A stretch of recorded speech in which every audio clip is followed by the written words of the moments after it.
Hello बच्चों, आज हम हमारा एनसीईआरटी 11th क्लास का 4th chapter chemical bonding and molecular structure से स्टार्ट करने वाले हैं। तो इसमें हम पढ़ेंगे कि भाई दो एटम्स आपस में मिलकर क्या बनाते हैं। सबसे पहले तो मैटर के अंदर क्या होता है, एटम्स प्रेजेंट होते हैं। मैटर किससे मिलके बना होता है, डिफरेंट टाइप्स ऑफ एलिमेंट्स, ठीक है। और एटम्स एंड मॉलिक्यूल्स से मिलके बना होता है, ठीक है। तो जब ये एटम आपस में कंबाइन करते हैं तो क्या बनता है, मॉलिक्यूल्स बनते हैं, ठीक है। और जब मॉलिक्यूल आपस में एटम्स आपस में कंबाइन करते हैं तो मॉलिक्यूल बनेंगे और उनके बीच में क्या हो जाती है, बॉन्डिंग होती है, ठीक है। तो ये किस तरीके की कैसी कैसी बॉन्डिंग होती है और उनकी स्ट्रक्चर क्या होती है, तो ये सभी इस चैप्टर में हम जानने वाले हैं, ठीक है। तो देखो, matter is made up of one और डिफरेंट टाइप ऑफ एलिमेंट्स, ठीक है। Under normal condition no other element exist an an independent atom in nature except noble gas. ऐसा कोई एटम आपको नहीं मिलेगा कि जो नॉर्मल कंडीशन के अंदर विदाउट कंबाइनिंग हो, यानी कि एटम इतने रिएक्टिव होते हैं कि किसी ना किसी के साथ कंबाइन कर जाते हैं, ठीक है। अगर हम नोबल गैस की बात करें तो वो क्या होती हैं, सिंगल मिलेंगी आपको, ठीक है, जल्दी से रिएक्शन नहीं करती। तो देखो, the attractive force which holds various constituents यानी कि atoms and ions together in different chemical species is called a chemical bond, ठीक है। अब देखो, एटम्स एंड मॉलिक्यूल, एटम्स क्या होते हैं, आपस में कंबाइन करते हैं, ठीक है। तो एटम्स आपस में फ्रीली नहीं मिलते नॉर्मल कंडीशन में, तो उनके बीच में कुछ ना कुछ फोर्स होता है, अट्रैक्टिव फोर्स होता है, जो उनको एटम्स और आयंस को क्या करके रखता है, साथ साथ होल्ड करके रखता है, ठीक है। तो उस तरह डिफरेंट डिफरेंट स्पीसीज को, केमिकल स्पीसीज को, तो उस तरीके के बॉन्ड को ही हम क्या कहते हैं, केमिकल बॉन्ड कहा जाता है, ठीक है। अब इस बॉन्ड के बारे में हम डिफरेंट डिफरेंट अप्रोचेज जैसे Kossel Lewis approach, valence shell, electron pair repulsion, valence bond theory, molecular orbital theory वगैरह ये सब पढ़ने वाले हैं, ठीक है।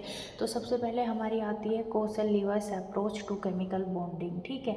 सबसे पहले कोसल-लीविस ने अपनी अप्रोच दी कि केमिकल बॉन्डिंग कैसे होती है और कैसे फॉर्मेशन होती है किसी भी बॉन्ड की, ठीक है। तो लिवाइस ने क्या कहा, Lewis pictures the atom in terms of a positively charge kernel, the nucleus plus the inner electrons, ठीक है। इसमें क्या करा उन्होंने कि एटम्स को एक कर्नल की, एक पॉजिटिव चार्ज या जिसको हम कर्नल बोलते हैं उसकी टर्म्स में बोला, ठीक है। कर्नल्स क्या होता है, जिसमें न्यूक्लियस होता है और इनर इलेक्ट्रॉन्स होते हैं, यानी कि वैलेंस सेल के इलेक्ट्रॉन्स इसके अंदर नहीं होते हैं ना। और the outer shell that could accommodate a maximum of 8 electrons. और इसके अंदर जो आउटर शेल होती है ना, वो क्या चाहती है कि उसके अंदर क्या हो जाए, 8 इलेक्ट्रॉन्स मिल जाएं उसको, ठीक है। तो इस तरीके से होता है। और जब और क्या बोला लिवाइस ने कि ऐसा तो है नहीं कि कहीं भी जाके ये इलेक्ट्रॉन्स कहीं भी एडजस्ट हो जाएंगे, ठीक है। ये इलेक्ट्रॉन्स क्या करते हैं, जो पॉजिटिवली चार्ज पार्ट हमारा जो कर्नल्स होता है उसके बीच में ही क्या करते रहते हैं, मोशन करते रहते हैं, ठीक है। और जैसे कि सोडियम है, सोडियम के आउटर मोस्ट में अगर हम बात करें तो कितने इलेक्ट्रॉन्स होते हैं, एक इलेक्ट्रॉन होता है, ठीक है। तो वो एक इलेक्ट्रॉन एक मतलब इनका एक फिक्स अरेंजमेंट होता है, ठीक है। तो वो क्यूब के एक कॉर्नर पे जाएगा। इसी तरह नोबल गैस के पास 8 इलेक्ट्रॉन होते तो वहाँ क्यूब के 8 कॉर्नर ऑक्यूपाई करेगा, ठीक है। इसके बारे में हम हमारे सॉलिड स्टेट वगैरह में जानेंगे कि इनकी क्या क्या अरेंजमेंट होती है, ठीक है। अब Lewis postulates this atom achieve the stable octet when they are linked by chemical bond. तो लिवाइस ने क्या कहा कि भाई क्यों बॉन्ड फॉर्मेशन होता है, क्योंकि हर एटम क्या चाहता है, अपना ऑक्टेट कंप्लीट करना चाहता है या ऑक्टेट अचीव करना चाहता है ताकि वो क्या हो सके, स्टेबल हो सके, ठीक है। तो क्या हुआ कि जैसे NaCl का फॉर्मेशन होता है, तो ये भी एक तरीके का ऑक्टेट को कंप्लीट करने का ही तरीका है, Na+ और Cl- आयन, ठीक है। Cl2O हाइड्रोजन, H2F2O, इनका भी फॉर्मेशन एक तरीके से क्या होता है कि या तो ये बॉन्ड की शेयरिंग करते हैं या इलेक्ट्रॉन्स को गेन या इलेक्ट्रॉन्स को डोनेट करते हैं, ठीक है। तो the bond is form by the sharing of pair of electrons between the atoms Cl2 और H2N2 में, जबकि Na+ और Cl- में क्या होता है, गेनिंग और डोनेटिंग होती है इलेक्ट्रॉन्स की, ठीक है, ताकि वो क्या कर सके, अपना स्टेबल ऑक्टेट पूरा outer most stable octet complete कर सकें, ठीक है। अब देखो इसमें क्या होता है, ऐसा कि बताया कि ये क्या है, मेटल होता है, ठीक है। मेटल के अंदर इसके 3D स्ट्रक्चर होती है जिसके अंदर वो मेटलिक बॉन्ड बनाता है, तो इस तरीके से होता है, ठीक है। तो ये जो कर्नल होता है वो क्या होता है, न्यूक्लियस होता है इसके अंदर, और all electron other than valence electron को हटा दो तो ये हमारा पॉजिटिवली चार्ज पार्टिकल क्या कहलाता है, कर्नल कहलाता है। और इस कर्नल के अंदर ही क्या घूमते रहते हैं, इलेक्ट्रॉन्स, ठीक है, ठीक है। तो ये होता है हमारा कर्नल्स जिसके अंदर न्यूक्लियस और all electron other than valence electron होता है, ठीक है। अब देखो इसके बाद लिवाइस सिंबल क्या होते हैं कि in the formation of a molecule only the outer shell electron take part in a chemical combination, ठीक है। देखो आउटर शेल्स या जिसको हम वैलेंस शेल भी बोलते हैं या वैलेंस इलेक्ट्रॉन भी बोलते हैं, वही पार्टिसिपेट करते हैं किसके अंदर, किसी भी बॉन्ड फॉर्मेशन के अंदर, ठीक है। तो the inner shell electrons are well protected, are generally not involve in the combination process, यानी कि केमिकल बॉन्डिंग में इनर इलेक्ट्रॉनों का कोई भी पार्टिसिपेशन नहीं होता है, ठीक है। तो इसके लिए हमारे लिवाइस ने सिंपल रिप्रेजेंटेशन दिया, वैलेंस इलेक्ट्रॉन को एटम के अंदर कैसे रिप्रेजेंट करेंगे, इसी को हम कहते हैं लिवाइस सिंबल, ठीक है। जैसे देखो लिथियम वैलेंस सेल में 1 इलेक्ट्रॉन तो इसको 1 डॉट से, बेरिलियम के वैलेंस सेल में 2 इलेक्ट्रॉन तो इसको 2 डॉट से, ऑक्सीजन के वैलेंस में 6 इलेक्ट्रॉन तो इसको 6 डॉट से, नियोन के में 8 इलेक्ट्रॉन होते हैं, नोबल गैसेज होती है, स्टेबल होती है इसलिए कम रिएक्शन करती है, इसलिए इसको 8 डॉट से दिखाया है। सिग्निफिकेंस ऑफ लिवाइस सिंबल, इसका सिग्निफिकेंस क्या है, the number of dots around the symbol represent the number of valence electrons, ठीक है। जितने भी ये डॉट हैं ये किसको रिप्रेजेंट करते हैं, किसी भी एटम की वैलेंस इलेक्ट्रॉन को। This number of valence electron helps to calculate the common or group valence of the element, valency of the elements. और ये क्या करते हैं, ये जो डॉट हैं ये हमें किसी भी कॉमन या मैं बोल दूँ किसी भी ग्रुप जो ग्रुप के एलिमेंट्स होते हैं ना उनकी ग्रुप वैलेंसी को डिटरमाइन करने में हेल्प करते हैं, ठीक है।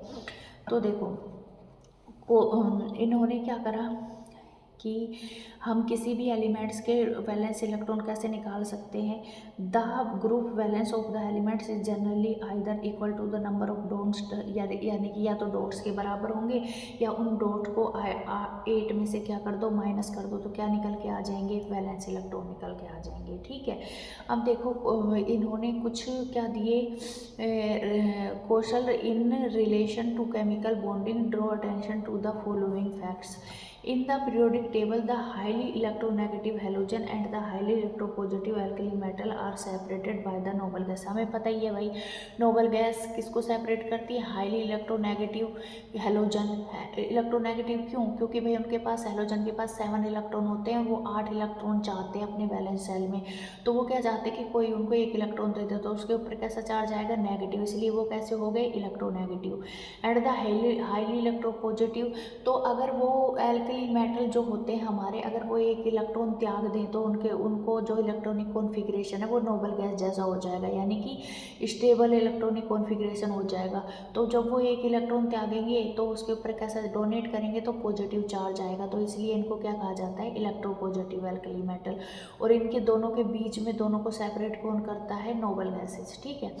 The formation of A negative ion form a halogen atom and a positive ion from an alkali metal atom is associated with the gain and loss of an electron by the respective atom, ठीक है। देखो negative ions का formation कैसे होगा, halogen atom क्योंकि भाई वो gain करता है, पॉजिटिव आयन का फॉर्मेशन कैसे होगा, क्योंकि एल्कलाइन मेटल क्या करते हैं, उसको डोनेट करते हैं, ठीक है। तो इस तरीके से रेस्पेक्टिव किसका, नेगेटिव और पॉजिटिव आयन का फॉर्मेशन होता है, ठीक है। The negative and positive ions दस formed attain again stable noble gas electronic configuration. ठीक है, क्यों होते हैं भाई नेगेटिव और पॉजिटिव आयन क्यों बनते हैं? क्योंकि वो भाई नोबल गैस का स्टेबल कॉन्फ़िगरेशन प्राप्त करना चाहते हैं। The noble gases exception of helium which has a doublet. देखो वैसे तो नोबल गैसेज के आउटर मोस्ट इलेक्ट्रॉन कितने होते हैं? 8, जो ऑक्टेट कंप्लीट होता है। लेकिन इसमें भी एक एक्सेप्शन है, हीलियम का क्या होता है? डुप्लेट कंप्लीट होता है और वो उसी में क्या होता है? स्टेबल होता है। वैसे नोबल गैस का इलेक्ट्रॉनिक कॉन्फ़िगरेशन कितना होता है? NH2 NP6, यानी कि 8 इलेक्ट्रॉन्स होते हैं इसके अंदर। The negative and positive ions are stabilize by electrostatic attraction. और ये नेगेटिव और पॉजिटिव आयंस होते हैं, इनके बीच में कुछ ना कुछ इलेक्ट्रोस्टैटिक फोर्स ऑफ अट्रैक्शन होता है जिसके थ्रू ये स्टेबल होते हैं, जिसमें NaCl की फॉर्मेशन देखते हैं हम। Na के इलेक्ट्रॉनिक कॉन्फ़िगरेशन देखें तो नियोन 3s1, और जब ये एक इलेक्ट्रॉन त्याग देगा तो इसका इलेक्ट्रॉनिक कॉन्फ़िगरेशन नियोन जैसा हो जाएगा। इसलिए क्लोरीन एक इलेक्ट्रॉन गेन कर लेगा तो इसका इलेक्ट्रॉनिक कॉन्फ़िगरेशन किसके जैसा हो जाएगा? आर्गन के जैसा हो जाएगा। तो दोनों को नोबल गैस इलेक्ट्रॉनिक कॉन्फ़िगरेशन मिल जाएगा इलेक्ट्रॉन डोनेट करने से और इलेक्ट्रॉन गेन करने से। तो इनके बीच में जो आयंस के बीच में जो फोर्स ऑफ अट्रैक्शन होता है उसको इलेक्ट्रोस्टैटिक फोर्स ऑफ अट्रैक्शन कहते हैं, और इससे NaCl का फॉर्मेशन होगा। इसी तरह से कैल्शियम के आउटर मोस्ट में 2 इलेक्ट्रॉन है। अगर ये 2 इलेक्ट्रॉन त्याग दे तो इसका इलेक्ट्रॉनिक कॉन्फ़िगरेशन आर्गन के जैसा हो जाएगा। ऐसे ही फ्लोरीन के आउटर मोस्ट में कितने इलेक्ट्रॉन है? 7। अगर ये एक इलेक्ट्रॉन गेन कर ले तो किसके जैसा हो जाएगा? ये नियोन के जैसा। ठीक है, तो इसके लिए क्या करना पड़ेगा? इसने एक इलेक्ट्रॉन गेन कर लिया, नियोन के जैसा हो जाएगा ये। ठीक है, लेकिन यहाँ कैल्शियम के ऊपर +2 चार्ज है, तो +2 चार्ज को स्टेबल या न्यूट्रल करने के लिए कितने फ्लोरीन चाहिए हमें? 2। तो 2 फ्लोरीन और कैल्शियम +2 आपस में इलेक्ट्रोस्टैटिक फोर्स ऑफ अट्रैक्शन से बॉन्ड बनाएगा और CF2 का फॉर्मेशन हो जाएगा। The bond formed as a result of the electrostatic attraction between the positive and negative ions was termed as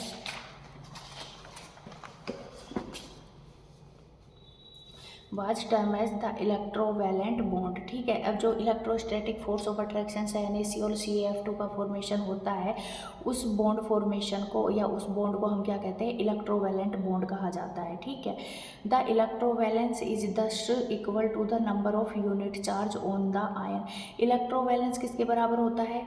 unit charge के बराबर होता है। ठीक है, equal to number of unit charge on the ion. Unit charge ion के ऊपर क्या है उसके बराबर होता है। जैसे कैल्शियम के ऊपर कितना पॉजिटिव चार्ज होता है? 2 होता है, तो उसका इलेक्ट्रॉन वैलेंस पॉजिटिव में कितना हो गया? 2 हो गया। जबकि क्लोरीन का में नेगेटिव चार्ज होता है तो उसका जो इलेक्ट्रोवैलेंस है वो क्या हो गया? 1 हो गया, वो भी किसमें? नेगेटिव में। और ये दोनों आपस में बिल्कुल इलेक्ट्रोस्टैटिक फोर्स ऑफ अट्रैक्शन से बॉन्ड का फॉर्मेशन करते हैं जो इलेक्ट्रोवैलेंट बॉन्ड कहलाता है। ठीक है, अब दे दो ऑक्टेट रूल क्या होता है? Kossel and Lewis in 1960 develop an important theory of chemical combination between atoms known as electronic theory of chemical bonding. ठीक है, इसमें एक थ्योरी दी उन्होंने कि इलेक्ट्रॉन केमिकल बॉन्डिंग के लिए कि भाई कैसे क्या होता है इनका फॉर्मेशन, तो उसके लिए उन्होंने क्या बोला? Known as electronic theory of chemical bonding. इसको उन्होंने electronic theory of chemical bonding बोला। उनके अकॉर्डिंग क्या है? According to this atoms can combine either by transfer of valence electrons for one atom to another, यानी या एटम्स का या तो आपस में गेनिंग और लूजिंग करेंगे इलेक्ट्रॉन्स, तो तब आपस में कंबाइन कर सकते हैं, या by sharing of valence electron in order to an octet in their valence shell. ठीक है, अब एटम्स को क्या चाहिए? अपना ऑक्टेट कंप्लीट करना है, तो ऑक्टेट कंप्लीट करने के लिए या तो वो गेन करेंगे इलेक्ट्रॉन या लूज करेंगे, या तीसरा प्रोसेस है कि वो क्या कर सकते हैं? शेयरिंग कर सकते हैं। ठीक है, तो इसी को हम क्या कहते हैं? ऑक्टेट रूल कहते हैं, यानी कि उनको अपने 8 इलेक्ट्रॉन चाहिए। ठीक है, अब देखो सबसे पहले आता है कि ये किस तरीके के बॉन्ड बनाते हैं। तो सबसे पहले हम बात करते हैं कोवलेंट बॉन्ड की। Langmuir defined the Lewis postulate by amending the idea of the stationary cubical arrangement of the octet and by introducing the term covalent bond. ठीक है, किसने किसको इंट्रोड्यूस किया? कोवलेंट बॉन्ड को। The Lewis Langmuir theory can be understand by understanding the formation of chlorine molecule. ठीक है, इसको हम क्लोरीन मॉलिक्यूल के फॉर्मेशन से समझ सकते हैं। देखो क्लोरीन के आउटर मोस्ट में 2 2 4 6 7 इलेक्ट्रॉन है, इसके पास भी 7 इलेक्ट्रॉन है, तो इसको भी अपना ऑक्टेट कंप्लीट करना है, इसको भी अपना ऑक्टेट कंप्लीट करना है। ठीक है, ये भी अपना इलेक्ट्रॉन नहीं देना चाहता, ये भी अपना इलेक्ट्रॉन नहीं देना चाहता किसी को। ठीक है, और ये इसको नहीं देगा, ये इसको नहीं देगा, तो ना ही ये शेयर कर सकते और ना ही ये क्या कर सकते हैं, डोनेट कर सकते हैं। ठीक है, तो फिर इनके मन में एक बात आई कि चलो भाई तुम्हें भी 8 चाहिए और मुझे भी 8 चाहिए, तो हम क्या कर लेते हैं कि भाई चलो 2 इलेक्ट्रॉन्स की आपस में शेयरिंग कर लेते हैं। ठीक है, तो इन्होंने क्या कर लिया, शेयरिंग, ये दो, एक इलेक्ट्रॉन इसने दिया और एक इलेक्ट्रॉन इसने दिया, तो 2 इलेक्ट्रॉनों के आपस में शेयरिंग हो गई। ये दोनों 2 इलेक्ट्रॉन इस क्लोरीन के में भी गिने जाएंगे और ये दोनों इलेक्ट्रॉन इस क्लोरीन में भी गिने जाएंगे, तो इनका ऑक्टेट क्या हो गया, कंप्लीट हो गया। तो ये कहलाती है कोवलेंट शेयरिंग ऑफ इलेक्ट्रॉन्स। ठीक है, तो इससे क्या हो जाएगा कि क्लोरीन के 8 इलेक्ट्रॉन्स हो जाएंगे और ये आर्गन जैसा इसको इलेक्ट्रॉनिक कॉन्फ़िगरेशन मिल जाएगा। ठीक है, the dots represent electrons such structure are refer to as Lewis dot structures. ठीक है, डॉट्स किसको रिप्रेजेंट करते हैं, इलेक्ट्रॉन्स को, और इसको ही हम लिवाइस डॉट स्ट्रक्चर कहते हैं। ठीक है, अब लिवाइस डॉट स्ट्रक्चर्स में क्या क्या इंपॉर्टेंट कंडीशन है, each bond is formed as a result of sharing of an electron pair between the atoms. Bond कब बनता है भाई, जब शेयरिंग ऑफ इलेक्ट्रॉन्स होती हैं किसके बीच में, 2 एटम्स के बीच में, pair of between the atoms के बीच में। Each combine atom contribute at least 1 electron, और जब भी कोई एटम कंबाइन करेगा या शेयरिंग करना है तो कम से कम 1 इलेक्ट्रॉन उनके बीच में शेयर होना चाहिए, है ना। The combining atoms attain the outer shell noble gas configuration as a result of the sharing of electrons. ठीक है, तो क्या करते हैं वो आउटर मोस्ट इलेक्ट्रॉन्स अपने आउटर मोस्ट शेल में अपना नोबल गैस इलेक्ट्रॉनिक कॉन्फ़िगरेशन पाने के लिए वो क्या करते हैं, शेयरिंग करते हैं। 10 in water and carbon molecule, देखो ऑक्सीजन के पास कितने होते हैं भाई, 6 इलेक्ट्रॉन्स होते हैं। ठीक है, उसको कितने इलेक्ट्रॉनों की ज़रूरत है ऑक्टेट कंप्लीट करने के लिए, 2। हाइड्रोजन के, दोनों हाइड्रोजन के पास 1 ठीक है, तो हाइड्रोजन क्या आता है कि उसका डिप्लेट कंप्लीट हो जाए और ऑक्सीजन चाहता है कि भाई उसका ऑक्टेट कंप्लीट हो जाए। तो क्या करेगा, हाइड्रोजन अपना 1 इलेक्ट्रॉन, ये वाला हाइड्रोजन किसके साथ शेयर करेगा, ऑक्सीजन के साथ, है ना। ऑक्सीजन अपना 1 देगा, इधर से ऑक्सीजन अपना 1 इस हाइड्रोजन को देगा और हाइड्रोजन इसको 1 इलेक्ट्रॉन देगा, तो ये दोनों क्या कर लेंगे, शेयरिंग करेंगे, तो टोटल ऑक्टेट कंप्लीट हो गया और इसका डुप्लीट हो गया। इसी तरह CCl4 में भी कार्बन के पास 4 इलेक्ट्रॉन्स होते हैं, उसको 4 और चाहिए, और क्लोरीन के पास, चारों क्लोरीन के पास 7 होते हैं, तो एक एक कार्बन का 4 इलेक्ट्रॉन्स एक एक क्लोरीन के साथ शेयर होंगे। ठीक है, और एक एक क्लोरीन अपना 1 इलेक्ट्रॉन शेयर करेगा विद द कार्बन। ठीक है, तो क्या होगा कि भाई इसके भी ऑक्टेट कंप्लीट हो जाएंगे, क्लोरीन के भी और कार्बन के भी ऑक्टेट कंप्लीट हो जाएंगे, क्योंकि शेयरिंग इलेक्ट्रॉन दोनों में कंबाइनली गिने जाते हैं। ठीक है, तो इस तरीके से होता है कोवलेंट बॉन्ड का formation. 10 when 2 atoms share 1 electron pair they are said to be join by a single bond. जब एक shared pair of electron share होता है तो उसको सिंगल बॉन्ड से दिखाते हैं। ठीक है, अब कई कंपाउंड्स में क्या होता है, मल्टीपल बॉन्ड्स भी होते हैं, जैसे 2 atoms share 2 pairs of electrons, the covalent bond between them is called A double bond. ठीक है, जैसे कि कार्बन डाइऑक्साइड कार्बन के पास कितने इलेक्ट्रॉन्स होते हैं भाई, 4। ठीक है, उसको 4 चाहिए। ऑक्सीजन के पास 6 होते हैं, तो उसको कितने चाहिए, 2 इलेक्ट्रॉन चाहिए। तो कार्बन क्या करेगा, कार्बन क्या करता है कि कार्बन के पास 4 तो हैं, लेकिन 2 ऑक्सीजन के साथ मिलके उन्होंने क्या बनाना, अपना ऑक्टेट कंप्लीट करना है, तो वो अपने 2 इलेक्ट्रॉन शेयर करेगा ऑक्सीजन के साथ। ठीक है, इधर 2 ऑक्सीजन के साथ शेयर करे कार्बन ने, इस ऑक्सीजन ने अपने 2 दिए, इधर इस वाले ने, कार्बन ने 2 अपने शेयर करे ऑक्सीजन के साथ, तो ऑक्सीजन ने अपने 2 दिए, तो कितने शेयर पेयर ऑफ इलेक्ट्रॉन्स मतलब शेयर हुए, तो यहाँ पे 2 पेयर ऑफ इलेक्ट्रॉन्स, यहाँ पे भी 2 पेयर ऑफ इलेक्ट्रॉन्स, तो इनके बीच में कैसा बन जाएगा बॉन्ड, डबल बॉन्ड। ठीक है, इसी तरीके से अगर हम बात करें किसकी, C2H2 की। ठीक है, देखो दो कार्बन है, दोनों कार्बन के पास कितने होंगे भाई, 4 इसके पास होंगे, 4 इसके पास होंगे। ठीक है, हाइड्रोजन के पास 1, तो हाइड्रोजन चाहता है डुप्लेट कंप्लीट हो, तो कार्बन का 4 में से 1 इलेक्ट्रॉन इसके साथ शेयर होगा, 1 इलेक्ट्रॉन इसके साथ शेयर होगा, बचे 2। कार्बन अपने 2 इलेक्ट्रॉन्स अगले कार्बन के 2 इलेक्ट्रॉन के साथ शेयर करेगा।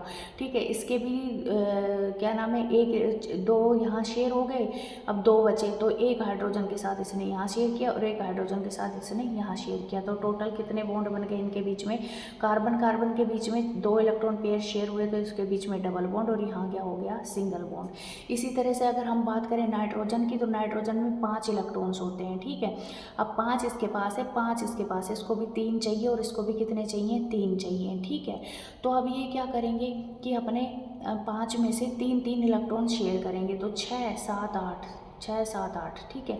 तो टोटल 8 हो गए। तो इन्हें 3 पेयर ऑफ इलेक्ट्रॉन शेयर करें तो इनके बीच में क्या हो गया, ट्रिपल बॉन्ड का फॉर्मेशन हो गया।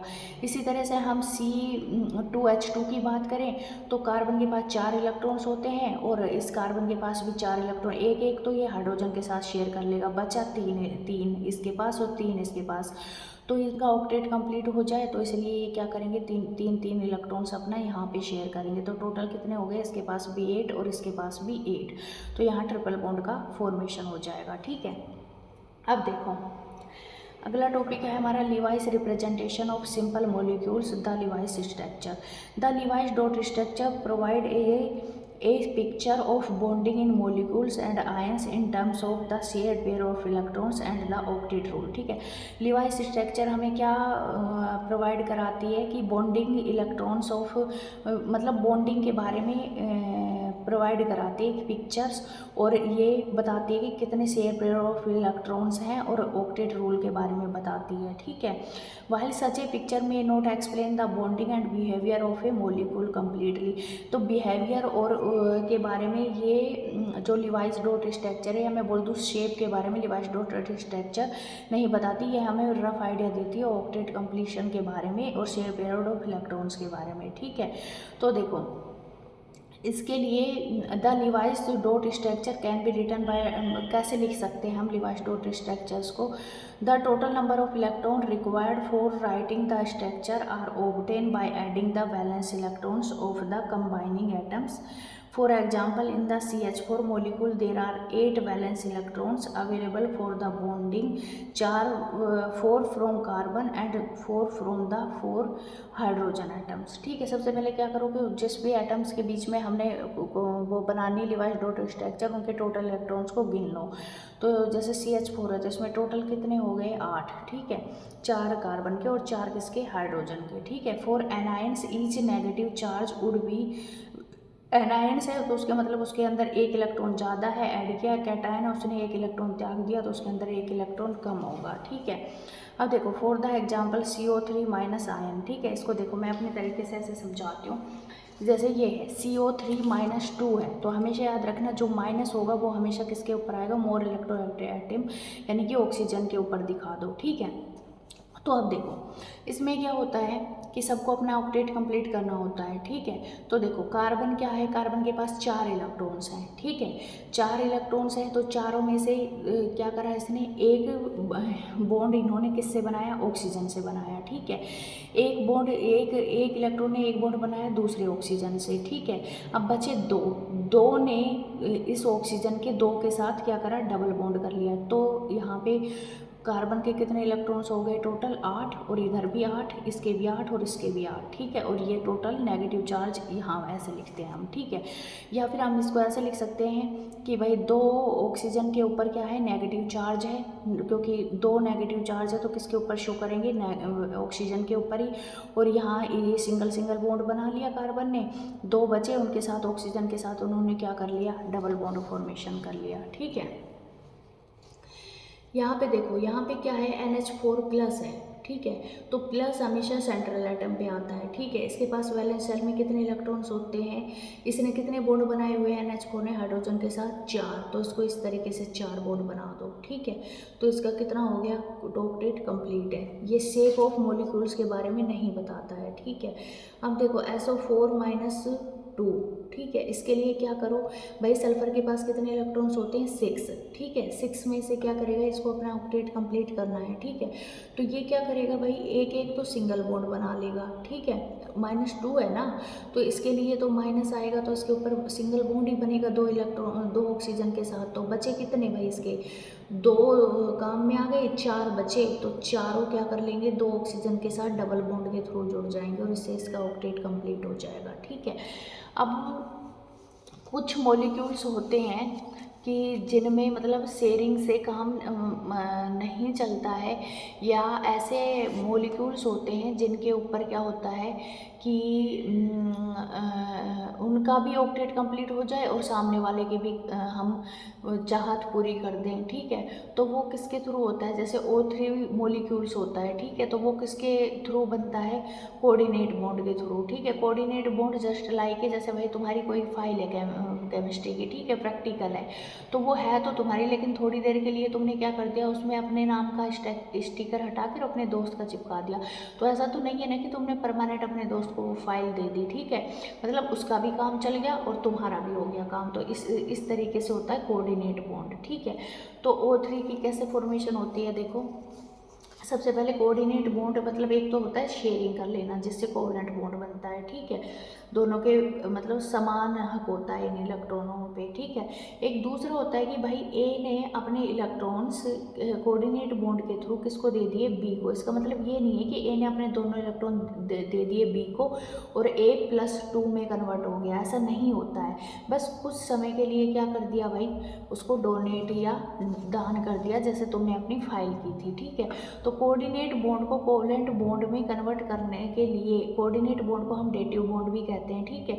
इसमें क्या होगा, जिसने इलेक्ट्रॉन्स दिए उसके ऊपर क्या आता है, पॉजिटिव चार्ज लिख दो, और जिसने इलेक्ट्रॉन लिए उसके ऊपर नेगेटिव चार्ज लिख दो। कोऑर्डिनेट को कोवलेंट में कन्वर्ट करने का ये सबसे आसान तरीका होता है, ठीक है। अब देखो ऑक्सीजन है, जैसे O3 है, ठीक है। अब O3 है तो ऑक्सीजन के पास क्या है भाई, हम ऐसे दिखाएं कि दोनों ऑक्सीजन के बीच में डबल बॉन्ड दिखाते, ये पॉसिबल ही नहीं है, क्योंकि ऑक्सीजन कभी भी क्या नहीं हो सकता, टेट्रावेलेंट नहीं हो सकता, और वैसे भी इसका ऑक्टेट ज़्यादा हो जाएगा सेंट्रल एटम का, तो ऐसे नहीं दिखा सकते। तो इसका एक ही चाह रहा है कि यहाँ पे एक ऑक्सीजन ने तो क्या करा, डबल बॉन्ड कर लिया इसके साथ, ठीक है, डबल बॉन्ड बना लिया, और क्या करा कि इसके पास अभी भी कितने हैं, 4 इलेक्ट्रॉन्स हैं, तो इसको दूसरे ऑक्सीजन को भी अपने 8 कंप्लीट करने हैं, ठीक है। तो ये डबल बॉन्ड तो बना नहीं सकता, तो ये कहेगा कि ये वाले इलेक्ट्रॉन्स वो उसको कोऑर्डिनेट बॉन्ड के थ्रू क्या कर देगा, डोनेट कर देता है, ठीक है। तो इसने डोनेट करे तो इसके ऊपर क्या आ गया, पॉजिटिव चार्ज से दिखा दो, इसने लिए तो इसको नेगेटिव चार्ज से दिखा दो, ठीक है। ये होता है coordinate bond. Total number of lone pair कितने हो गए इसके ऊपर, 6, ठीक है। Total number of lone pair 6 हो गए, 1 2 3 4 5 6, ठीक है, 6 लोन पेयर है। इसी तरह से देखो HNO3 का फॉर्मेशन, इसमें 3 ऑक्सीजन, 1 नाइट्रोजन और हाइड्रोजन होता है।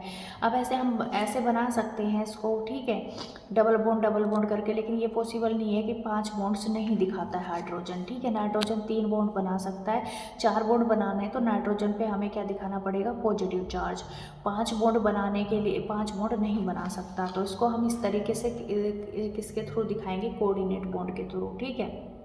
यानी कि ऑक्सीजन ने अपना क्या करा, एक इलेक्ट्रॉन इससे शेयर कर लिया, एक हाइड्रोजन से, बचे 4, ठीक है। इसी तरह से नाइट्रोजन के पास 5 थे तो 2 के साथ इन्होंने डबल बॉन्ड बना लिया, एक के साथ यहाँ इधर दे दिया, 2 बचे, तो वो इस ऑक्सीजन का ऑक्टेट कंप्लीट करने के लिए उसको क्या करेगा, कोऑर्डिनेट बॉन्ड के थ्रू दे देगा इसको, ठीक है। तो इसके ऊपर पॉजिटिव चार्ज, इसके ऊपर नेगेटिव चार्ज, तो ये क्या हो जाता है, इनका ऑक्टेट कंप्लीट हो जाता है। इसी तरीके से हम यहाँ पे दिखा सकते हैं कि कार्बन मोनोऑक्साइड का कैसे होता है। देखो कार्बन मोनोऑक्साइड का कैसे होगा कि डबल बॉन्ड बना लो इनके बीच में, ठीक है। कार्बन के पास 4 इलेक्ट्रॉन्स हैं, 2 शेयर करे इसने, ठीक है, 2 शेयर कर लिए, और भाई यहाँ पे कितने बचे, 4, ठीक है। तो अब क्या होगा कि इनको मतलब यहाँ पे ये इसका भी ऑक्टेट अभी कंप्लीट नहीं है और इसका भी नहीं, मतलब इसका ऑक्सीजन का है, तो ये ऑक्सीजन क्या करेगा, अपने ये 2 इलेक्ट्रॉन कोऑर्डिनेट बॉन्ड के थ्रू किसको दे देगा, कार्बन, तो इसके बीच में कैसा बॉन्ड आ जाएगा, ट्रिपल बॉन्ड, ठीक है। तो इसका भी कंप्लीट हो गया और इसका भी कंप्लीट हो गया। इसी तरह से NO2 में भी ऐसा ही होता है, NO2 के पास 5 होते हैं, तो ये 4 बॉन्ड बनाएगा, तो यहाँ पे क्या हो जाएगा, ऑक्टेट इनकम्प्लीट, ऑक्टेट एक्सटेंड हो जाएगा इसका, ठीक है। तो इसके लिए उन्होंने क्या करा कि एक के साथ डबल बॉन्ड बनाया, एक लोन पेयर उन पे ऐसा ही रहा, और एक जो इनका लोन पेयर था इसको कोऑर्डिनेट बॉन्ड के थ्रू उसको किसने दे दिया, ऑक्सीजन को, ठीक है। तो इसको हम कहते हैं ओड इलेक्ट्रॉन स्पीसीज, क्योंकि यहाँ पे एक लोन पेयर बच गया इसका, तो इससे NO2 का फॉर्मेशन, इसी तरह से NO2 माइनस का फॉर्मेशन कर सकते हैं हम, ठीक है। अब देखो ये मैंने तुम्हें स्ट्रक्चर्स बता दी, ठीक है। ये जो एनसीईआरटी में सारी दे रखी हैं मैंने बता दी कैसे क्या होता है। ठीक है, नेगेटिव चार्ज किस पे आएगा और कैसे कैसे फॉर्मेशन होगी। ठीक है, अब देखो ये CO का मैंने तुम्हें बता दिया, NO2 माइनस का बता दिया। अब देखो एक एक आता है फॉर्मल चार्ज। ठीक है, फॉर्मल चार्ज क्या होता है कि जब एटम्स अपने मतलब किस फॉर्म में होता है, एक एटॉमिक फॉर्म में होता है और एक कंबाइन करने के बाद में जो उसके चार्ज में क्या आता है, डिफरेंस आता है, वही उसका फॉर्मल चार्ज होता है। ठीक है, तो देखो फॉर्मल चार्ज निकालने का एक फॉर्मूला भी दे रखा है। क्या होता है, total number of valence electron in the free atom. ठीक है, फ्री होता है एटम और उसके पास कितने वैलेंस इलेक्ट्रॉन होते हैं, minus total number of non bonding यानी कि लोन पेयर इलेक्ट्रॉन्स को माइनस कर दो, minus half total number of bonding shared electrons. ठीक है, तो इसको हम फॉर्मूले के थ्रू ऑक्सीजन O3 से निकालते हैं। तो एक नंबर में देखो ऑक्सीजन के पास वैलेंस इलेक्ट्रॉन 6 होते हैं। ठीक है, फिर दूसरा उसने पूछा total number of non bonding electrons कितने हैं इसके पास, टोटल भाई 2 ही हैं। ठीक है, और total number of shared paired of electrons मतलब बॉन्डिंग इलेक्ट्रॉन्स तो 4 5 6 हैं, हाफ 6, तो इसके ऊपर कैसा चार्ज आ जाएगा, पॉजिटिव। ठीक है, इसी तरह से सेकंड और इसी तरह से थर्ड हम इसमें फॉर्मूला के थ्रू निकाल सकते हैं। लेकिन सबसे अच्छी बात है कि फॉर्मूला लगाने की ज़रूरत ही नहीं है, इसका लुईस डॉट स्ट्रक्चर्स बनाओ। ठीक है, लुईस डॉट स्ट्रक्चर बनाओ तो वो कोऑर्डिनेट बॉन्ड के थ्रू बनेगा, एक के ऊपर क्या आएगा पॉजिटिव और एक के ऊपर क्या आएगा नेगेटिव। ठीक है, तो इस तरीके से हम फॉर्मल चार्ज निकाल सकते हैं। ठीक है, जनरली द लो और ये क्यों बनाते हैं हम, फॉर्मल चार्ज क्यों निकालते हैं, क्योंकि फॉर्मल चार्ज से हमें पता चल जाता है कि कौन सी स्ट्रक्चर बेस्ट है या कौन सी स्ट्रक्चर मतलब मोर स्टेबल है। ठीक है, तो generally the lowest energy structure is the one with the smallest formal charge. ठीक है, जिसके ऊपर स्मॉलेस्ट फॉर्मल चार्ज होगा वो लोवेस्ट एनर्जी वाली स्ट्रक्चर होगी। And the formal charge is a factor based on a pure covalent view of bonding in which electron pairs are shared equally by neighboring atoms। ठीक है, और जो जिसके ऊपर कम चार्ज होगा उसमें ज़्यादा से ज़्यादा कोवलेंट करैक्टर होंगे और उसमें क्या होगा कि इक्वली जो है इलेक्ट्रॉन शेयर्ड होते हैं उसके अंदर। ठीक है, तो इसलिए हम क्या निकालते हैं, इनका फॉर्मल चार्ज। अब देखो कुछ लिमिटेशंस हैं ऑक्टेट रूल की। ठीक है, अब ऐसा तो भाई ऑक्टेट रूल क्या बोलता है कि भाई ऑक्टेट कंप्लीट करने के लिए बॉन्ड फॉर्मेशन होती है, लेकिन कुछ एग्जाम्पल्स हैं जैसे BeH2 LiCl BCl3, इसमें ऑक्टेट कंप्लीट भी नहीं होता फिर भी ये मॉलिक्यूल्स एग्जिस्ट करते हैं। ओड इलेक्ट्रॉन मॉलिक्यूल्स भी होते हैं जैसे NO हो गया, NO2 प्लस हो गया। ठीक है, इनमें क्या होता है, ओड इलेक्ट्रॉन्स होता है। ठीक है, फिर भी एग्जिस्ट करते हैं। कुछ ऐसी भी स्पीसीज होती हैं जो एक्सपेंडेड हैं ऑक्टेट रूल, जैसे फास्फोरस में यहाँ इसके ऊपर 10 इलेक्ट्रॉन्स हैं, सल्फर के पास 12 इलेक्ट्रॉन्स हैं और H2SO4 के पास 12 इलेक्ट्रॉन है, लेकिन फिर भी ये क्या कर रहे हैं, बॉन्ड फॉर्मेशन कर रहे हैं, एग्जिस्ट कर रहे हैं। तो और कुछ सल्फ़र उन्होंने कुछ क्या कहा कि कुछ सल्फ़र के ऐसे कंपाउंड्स भी हैं जो ऑक्टेट रूल का ओबे करते हैं, जैसे सल्फ़र डाइक्लोराइड। ठीक है, सल्फ़र डाइक्लोराइड के अंदर क्या होता है, सल्फ़र अपने ऑक्टेट रूल को फॉलो करता है। ठीक है, और कुछ अदर ड्रॉबैक क्या थे कि भाई उनके अकॉर्डिंग तो जो नोबल गैस है उनको बॉन्ड बनाना ही नहीं चाहिए क्योंकि उनका ऑक्टेट कंप्लीट होता है तो वो लेस रिएक्टिव होनी चाहिए, लेकिन नोबल गैस के बहुत सारे कंपाउंड्स देखे गए और ये शेप के बारे में नहीं बताती और इनकी रिलेटिव स्टेबिलिटी के बारे में भी नहीं बताती है ये। ठीक है, तो ये ड्रॉबैक थे किसके, हमारे लुईस डॉट स्ट्रक्चर के। इसके बाद कोवलेंट बॉन्ड के बाद हमारा आता है आयनिक और इलेक्ट्रोवैलेंट बॉन्ड। ठीक है, तो आयनिक या इलेक्ट्रोवैलेंट बॉन्ड क्या होता है कि देखो इसमें क्या होता है कि the ease of formation of the positive and negative ions from the respective neutral atoms, the arrangement of the positive and negative ions in the solid that is the lattice of the crystalline compounds. ठीक है, the formation of a positive ions involve ionize, देखो positive और नेगेटिव ions बनते हैं, उनमें आपस में कंबाइनेशन होता है, कॉम्बिनेशन, और उससे क्या बनता है, एक सॉलिड क्रिस्टलाइन फॉर्म बनती है। ठीक है, तो इसके लिए सबसे पहले हमें क्या करना पड़ेगा, किसी भी एटम्स को क्या करना पड़ेगा, हमें आयोनाइजेशन एंथैल्पी देके और उसको पॉजिटिव में कन्वर्ट करना पड़ेगा। ठीक है, तो उसमें से एक इलेक्ट्रॉन निकालने के लिए जो हमें एनर्जी चाहिए उसी को हम क्या कहते हैं, देखो इसमें दे रखा है कि मान लो कोई Na है गैसियस फॉर्म में, ठीक है, उसमें से हमें एक इलेक्ट्रॉन निकालना है, ठीक है। एक इलेक्ट्रॉन निकालने के लिए हमें जितनी एनर्जी चाहिए वो हमारी कौन सी कहलाती है, आयोनाइजेशन एनर्जी, और ये एंडो मतलब इसको देनी पड़ती है, एंडोथर्मिक होती है, ठीक है। और ये जितनी लो हो उतना ही ज़्यादा अच्छा है, कम देनी पड़े, ठीक है। और ये होता है क्लोरीन। क्लोरीन के अंदर एक इलेक्ट्रॉन ऐड कराने के लिए जितनी एनर्जी की हमें ज़रूरत होती है या जितनी एनर्जी रिलीज होती है उसी को हम क्या कहते हैं, इलेक्ट्रॉन गेन एंथैल्पी। और ये कितनी होनी चाहिए, मैक्सिमम होनी चाहिए जब हम किसी के अंदर इलेक्ट्रॉन ऐड कराते हैं, तो ठीक है, तो उसको बोलते हैं इलेक्ट्रॉन गेन एंथैल्पी, और ये मैक्सिमम होनी चाहिए, ठीक है।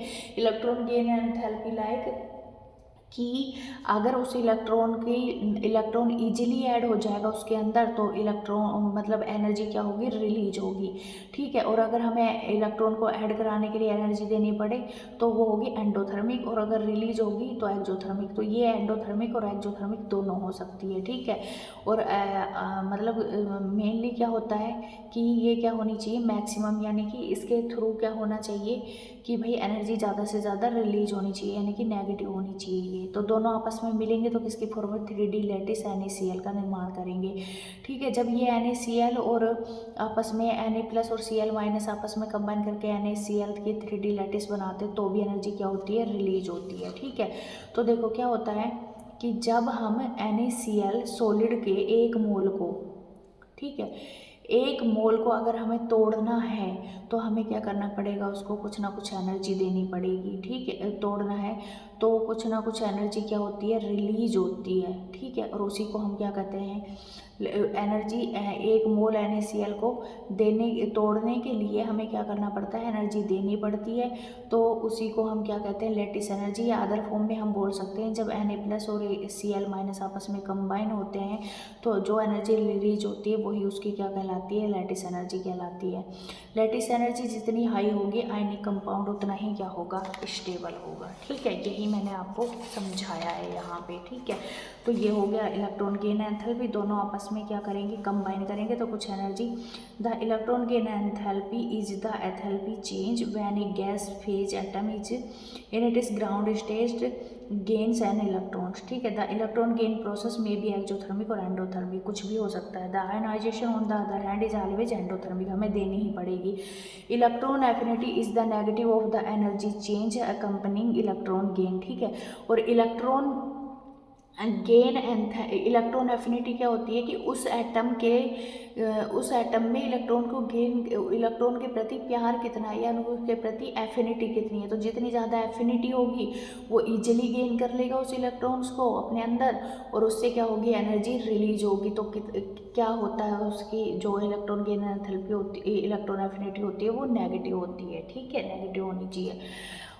Obviously, ionic bonds will be formed more easily between elements with comparatively low ion। देखो मतलब अगर हमें आयनिक बॉन्ड फॉर्मेशन करना है तो उसके लिए लो आयनाइजेशन एंथैल्पी होनी चाहिए एलिमेंट्स की, और हाई नेगेटिव वैल्यू होनी चाहिए इलेक्ट्रॉन गेन एंथैल्पी की, मतलब एनर्जी रिलीज होनी चाहिए जब हम उसके अंदर क्या कराएं, इलेक्ट्रॉन्स को ऐड कराएं, ठीक है। अब देखो अब ये है कि ऐसा तो है नहीं कि कहीं भी जाके कैसे भी फॉर्मेशन हो जाती है, ठीक है। इसकी एक मतलब स्ट्रक्चर्स होती है इनकी, जो हम सॉलिड स्टेट्स में देखेंगे, ठीक है। अब इसके बाद देखो कि क्या होता है कि जब क्रिस्टल फॉर्मेशन कैसे होता है, मान लो जैसे आयनाइजेशन एनर्जी, हमने एनर्जी कुछ दी, ठीक है, इलेक्ट्रॉन गेन एंथैल्पी में कुछ एनर्जी रिलीज हुई, ठीक है। तो और जब NaCl का फॉर्मेशन होगा तो कुछ एनर्जी और रिलीज होगी, ठीक है। तो जो रिलीज होने वाली एनर्जी है ना वो कंपनसेट करनी चाहिए जो हमने एनर्जी दी है, तो इससे क्या होगा कि स्टेबल फॉर्मेशन होगी लैटिस की, ठीक है। तो देखो एग्जाम्पल के लिए आयनाइजेशन एनर्जी Na+ फॉर्मेशन के लिए इतनी थी, ठीक है। इलेक्ट्रॉन गेन एंथैल्पी कितनी थी, माइनस इतनी थी, तो दोनों ने 10 सम करेंगे तो इतना आ गया। जब हम लैटिस फॉर्मेशन करें तो इतनी एनर्जी रिलीज हुई, तो इस एनर्जी ने 147 किलो जूल मोल को क्या कर दिया, कंपनसेट कर दिया, और इससे क्या हो गया कि हमारे लैटिस का फॉर्मेशन हो गया, ठीक है। तो इस तरीके से लैटिस का फॉर्मेशन होता है। लैटिस एंथैल्पी क्या होती है बता दिया कि जब एक mole the lattice enthalpy of ionic solid is defined as the energy required to completely separate the one mole of a solid ionic compound into gaseous constituent, या वन मोल गैसियस कॉन्स्टिट्यूएंट को एक solid ionic compounds में convert करने के बाद जो energy release होती है, या एक आयनिक सॉलिड को क्या करने के लिए, तोड़ने के लिए जितनी एनर्जी चाहिए हमें, वही उसकी क्या कहलाती है, लैटिस एंथैल्पी। जितनी ज़्यादा लैटिस एंथैल्पी होगी उतना ही वो कंपाउंड क्या होगा, स्टेबल होगा, आयनिक कंपाउंड्स होगा। ठीक है। अब देखो बॉन्ड पैरामीटर्स यानी कि बॉन्ड लेंथ। बॉन्ड लेंथ क्या होती है, bond length is defined as the equilibrium distance between the nuclei of two bonded atoms in a molecules. ठीक है, यानी कि दो एटम्स हैं वो आपस में क्या हो रहे हैं, बॉन्ड बना रखा है। ठीक है, तो उनके न्यूक्लियाई के बीच की जो डिस्टेंस होती है वही उसकी क्या कहलाती है, बॉन्ड लेंथ कहलाती है। उससे हमें एक्सरे डिफ्रेक्शन, इलेक्ट्रॉन डिफ्रैक्शन आदि टेक्निक से कर सकते हैं। The covalent radius is measure approximately as the radius of an atoms core which is in contact with the core of an adjacent atom in a bonded situation। ठीक है, देखो इसमें क्या होता है कि ये दो एटम्स हैं आपस में। ठीक है, ये कंबाइन कर रहे हैं, तो इसके न्यूक्लियस से लेके और इसके न्यूक्लियस की जो दूरी होती है वो हमारी कहलाती है बॉन्ड लेंथ, और इसके न्यूक्लियस से और इसके यहाँ आउटर मोस्ट लेयर तक की दूरी ये कहलाती है हमारी इसकी रेडियस और इसकी रेडियस, और इन दोनों रेडियस को जोड़ दे तो हमें क्या मिलती है, बॉन्ड लेंथ मिलती है। ठीक है, अब क्या होता है कि मान लो ये देखो कोवेलेंट बॉन्ड का फॉर्मेशन कैसे होता है कि भाई जी देखो, कोवेलेंट बॉन्ड का फॉर्मेशन होता है कि ये दो कोवेलेंट रेडियाई है, दो आपस में बॉन्ड शेयर करा तो इससे कोवेलेंट बॉन्ड बना। ठीक है, तो ये कहलाती है हमारी यहाँ से और यहाँ तक की जो दूरी होती है। ठीक है, जिस तरीके से ये दे रखा है, इसके न्यूक्लियस से और इसके न्यूक्लियस तक की दूरी, ये हमारी क्या कहलाती है, बॉन्ड लेंथ। ठीक है, लेकिन ये यहाँ से और यहाँ तक की दूरी, यहाँ से और यहाँ तक की दूरी इसकी क्या कहलाएगी, रेडियस, और यहाँ से न्यूक्लियस से और यहाँ तक की दूरी इसकी क्या कहलाएगी, रेडियस। ठीक है, अब देखो ऐसे बहुत सारे मॉलिक्यूल्स हैं जो बॉन्ड का फॉर्मेशन नहीं करते, जैसे कि नोबल गैसेस। ठीक है, तो इसमें क्या होगा कि इस तरीके से देखो, ये कोई बॉन्ड फॉर्मेशन हुआ, कोवेलेंट बॉन्ड बना हुआ है किसी एटम्स के बीच में। ठीक है, ये दूसरा कोवेलेंट बॉन्ड है। ठीक है, तो ये आपस में क्या होते हैं, ये दोनों कोवेलेंट बॉन्ड आपस में किसी भी मतलब किसी भी बॉन्ड से नहीं जुड़े होते, इनके बीच में सिर्फ क्या होता है, एक electro van der Waals force of attraction होता है। ठीक है, तो यहाँ से और यहाँ तक की दूरी ही उसकी क्या कहलाती है, वंडरवाल बॉन्ड लेंथ बोल देते हैं हम उसको। ठीक है, और इसको इसका आधा हमें क्या कहलाएगा, वंडरवाल रेडियस बोलते हैं इसको। ठीक है, और ये कौन शो करता है, नोबल गैसेज। ठीक है, जिसको नोबल गैसेज की जो रेडियस होती है उसको हम वंडरवाल रेडियस बोलते हैं, और ये सबसे ज़्यादा बड़ी होती है किसी भी पीरियड्स के अंदर। ठीक है, इसी तरीके से ये दिखाया गया है, ये एक एटम है कोवेलेंट, ये एक एटम है। ठीक है, इस तरीके से इन्होंने बॉन्ड बनाया। अब ये दूसरा एटम है, ये एटम है। ठीक है, अब इसके न्यूक्लियस से और इसके न्यूक्लियस के बीच की दूरी हमारी क्या कहलाती है, बॉन्ड लेंथ, और इसका हाफ क्या कहलाएगा हमारा, इसका हाफ हमारा कहलाएगा इसकी वंडरवाल रेडियस। ठीक है, ये किसी भी इलेक्ट्रोस्टैटिक फोर्स या किसी भी तरीके के बॉन्ड से नहीं जुड़े हुए, उनके बीच में कोई बॉन्ड नहीं है। ठीक है, सिर्फ वंडरवाल फोर्स ऑफ अट्रैक्शन है। तो इस तरीके की रेडियस को हम कहते हैं वंडरवाल फोर्स ऑफ अट्रैक्शन। ठीक है, वंडरवाल फोर्स रेडियस। ठीक है, अब देखो ये हो गया, उसके बाद है हमारा बॉन्ड एंगल। बॉन्ड एंगल को हम कैसे डिफाइन करते हैं कि between the orbitals containing bonding electrons pair around the central atom के बीच में जो भी बॉन्डिंग एटम्स होते हैं उनके बीच का एंगल ही हमारा क्या कहलाता है, बॉन्ड एंगल कहलाता है। ठीक है, बॉन्ड एंथैल्पी क्या होती है कि मान लो it is defined as the amount of energy required to break one mole of bonds of a particular type between two atoms in a gaseous state. ठीक है, यानी कि देखो हाइड्रोजन है, ये एक हाइड्रोजन का क्या है, मॉलिक्यूल्स है। ठीक है, इनको अपने किसमें, इस हाइड्रोजन गैसियस मॉलिक्यूल्स को अपने कॉन्स्टिट्यूएंट्स पार्टिकल या एटम्स में तोड़ने के लिए जो एनर्जी हमें चाहिए वही उसकी क्या कहलाती है, बॉन्ड एंथैल्पी कहलाती है। ठीक है, अलग अलग के लिए अलग अलग होती है। जैसे ऑक्सीजन में डबल बॉन्ड होता है तो उसको तोड़ने के लिए जो एनर्जी चाहिए वो उसकी क्या कहलाती है, बॉन्ड एंथैल्पी कहलाती है। ठीक है, अब देखो पॉलीएटॉमिक मॉलिक्यूल्स में अलग अलग होती है, ठीक है, सबकी बॉन्ड स्ट्रेंथ,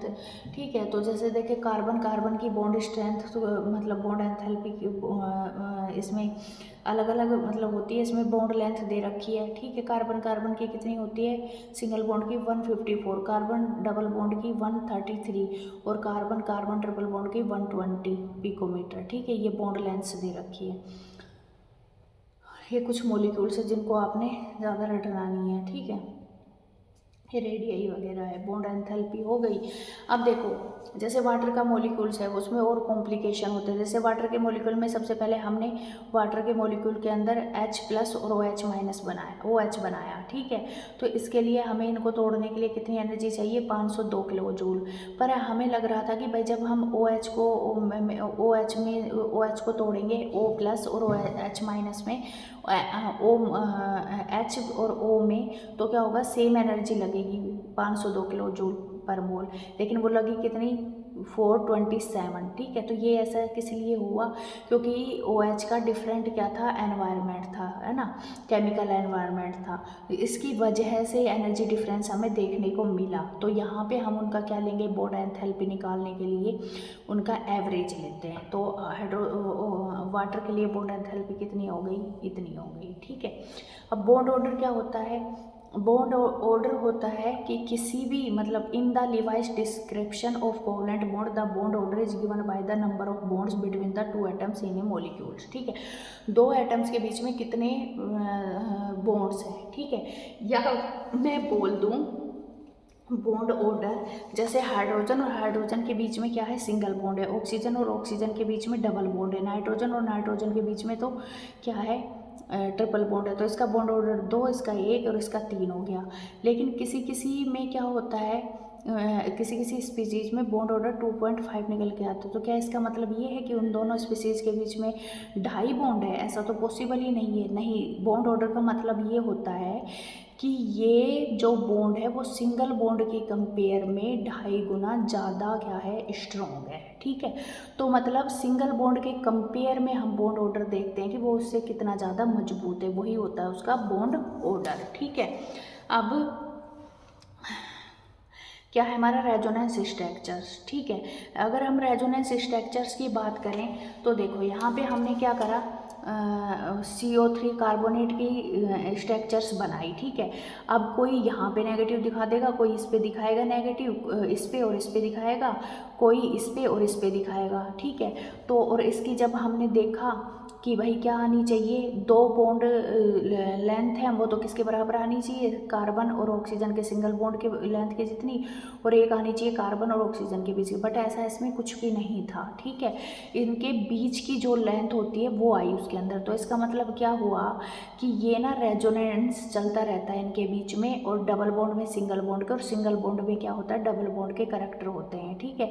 रेजोनेंस के अंदर पाई इलेक्ट्रॉन्स का मूवमेंट होता है, एटम्स की पोजीशन या एटम्स का मूवमेंट नहीं होता है, ठीक है। इसी तरीके से अगर हमने CO2 की स्ट्रक्चर बनानी है तो कोई इसको इधर घुमाएगा, कोई इधर करेगा, तो ये एक स्ट्रक्चर ये बन सकती है, ये स्ट्रक्चर ये बन सकती है। तो टोटली क्या होता है कि इसमें भी ट्रिपल बॉन्ड के ट्रिपल बॉन्ड के करैक्टर हो सकते हैं, इसमें सिंगल बॉन्ड के, और इसमें भी ट्रिपल बॉन्ड के, इसमें भी सिंगल बॉन्ड के। तो रेजोनेटिंग स्ट्रक्चर क्या होती है मूवमेंट ऑफ पाई इलेक्ट्रॉन्स, ठीक है। तो यही होती है हमारा रेजोनेंस, ठीक है।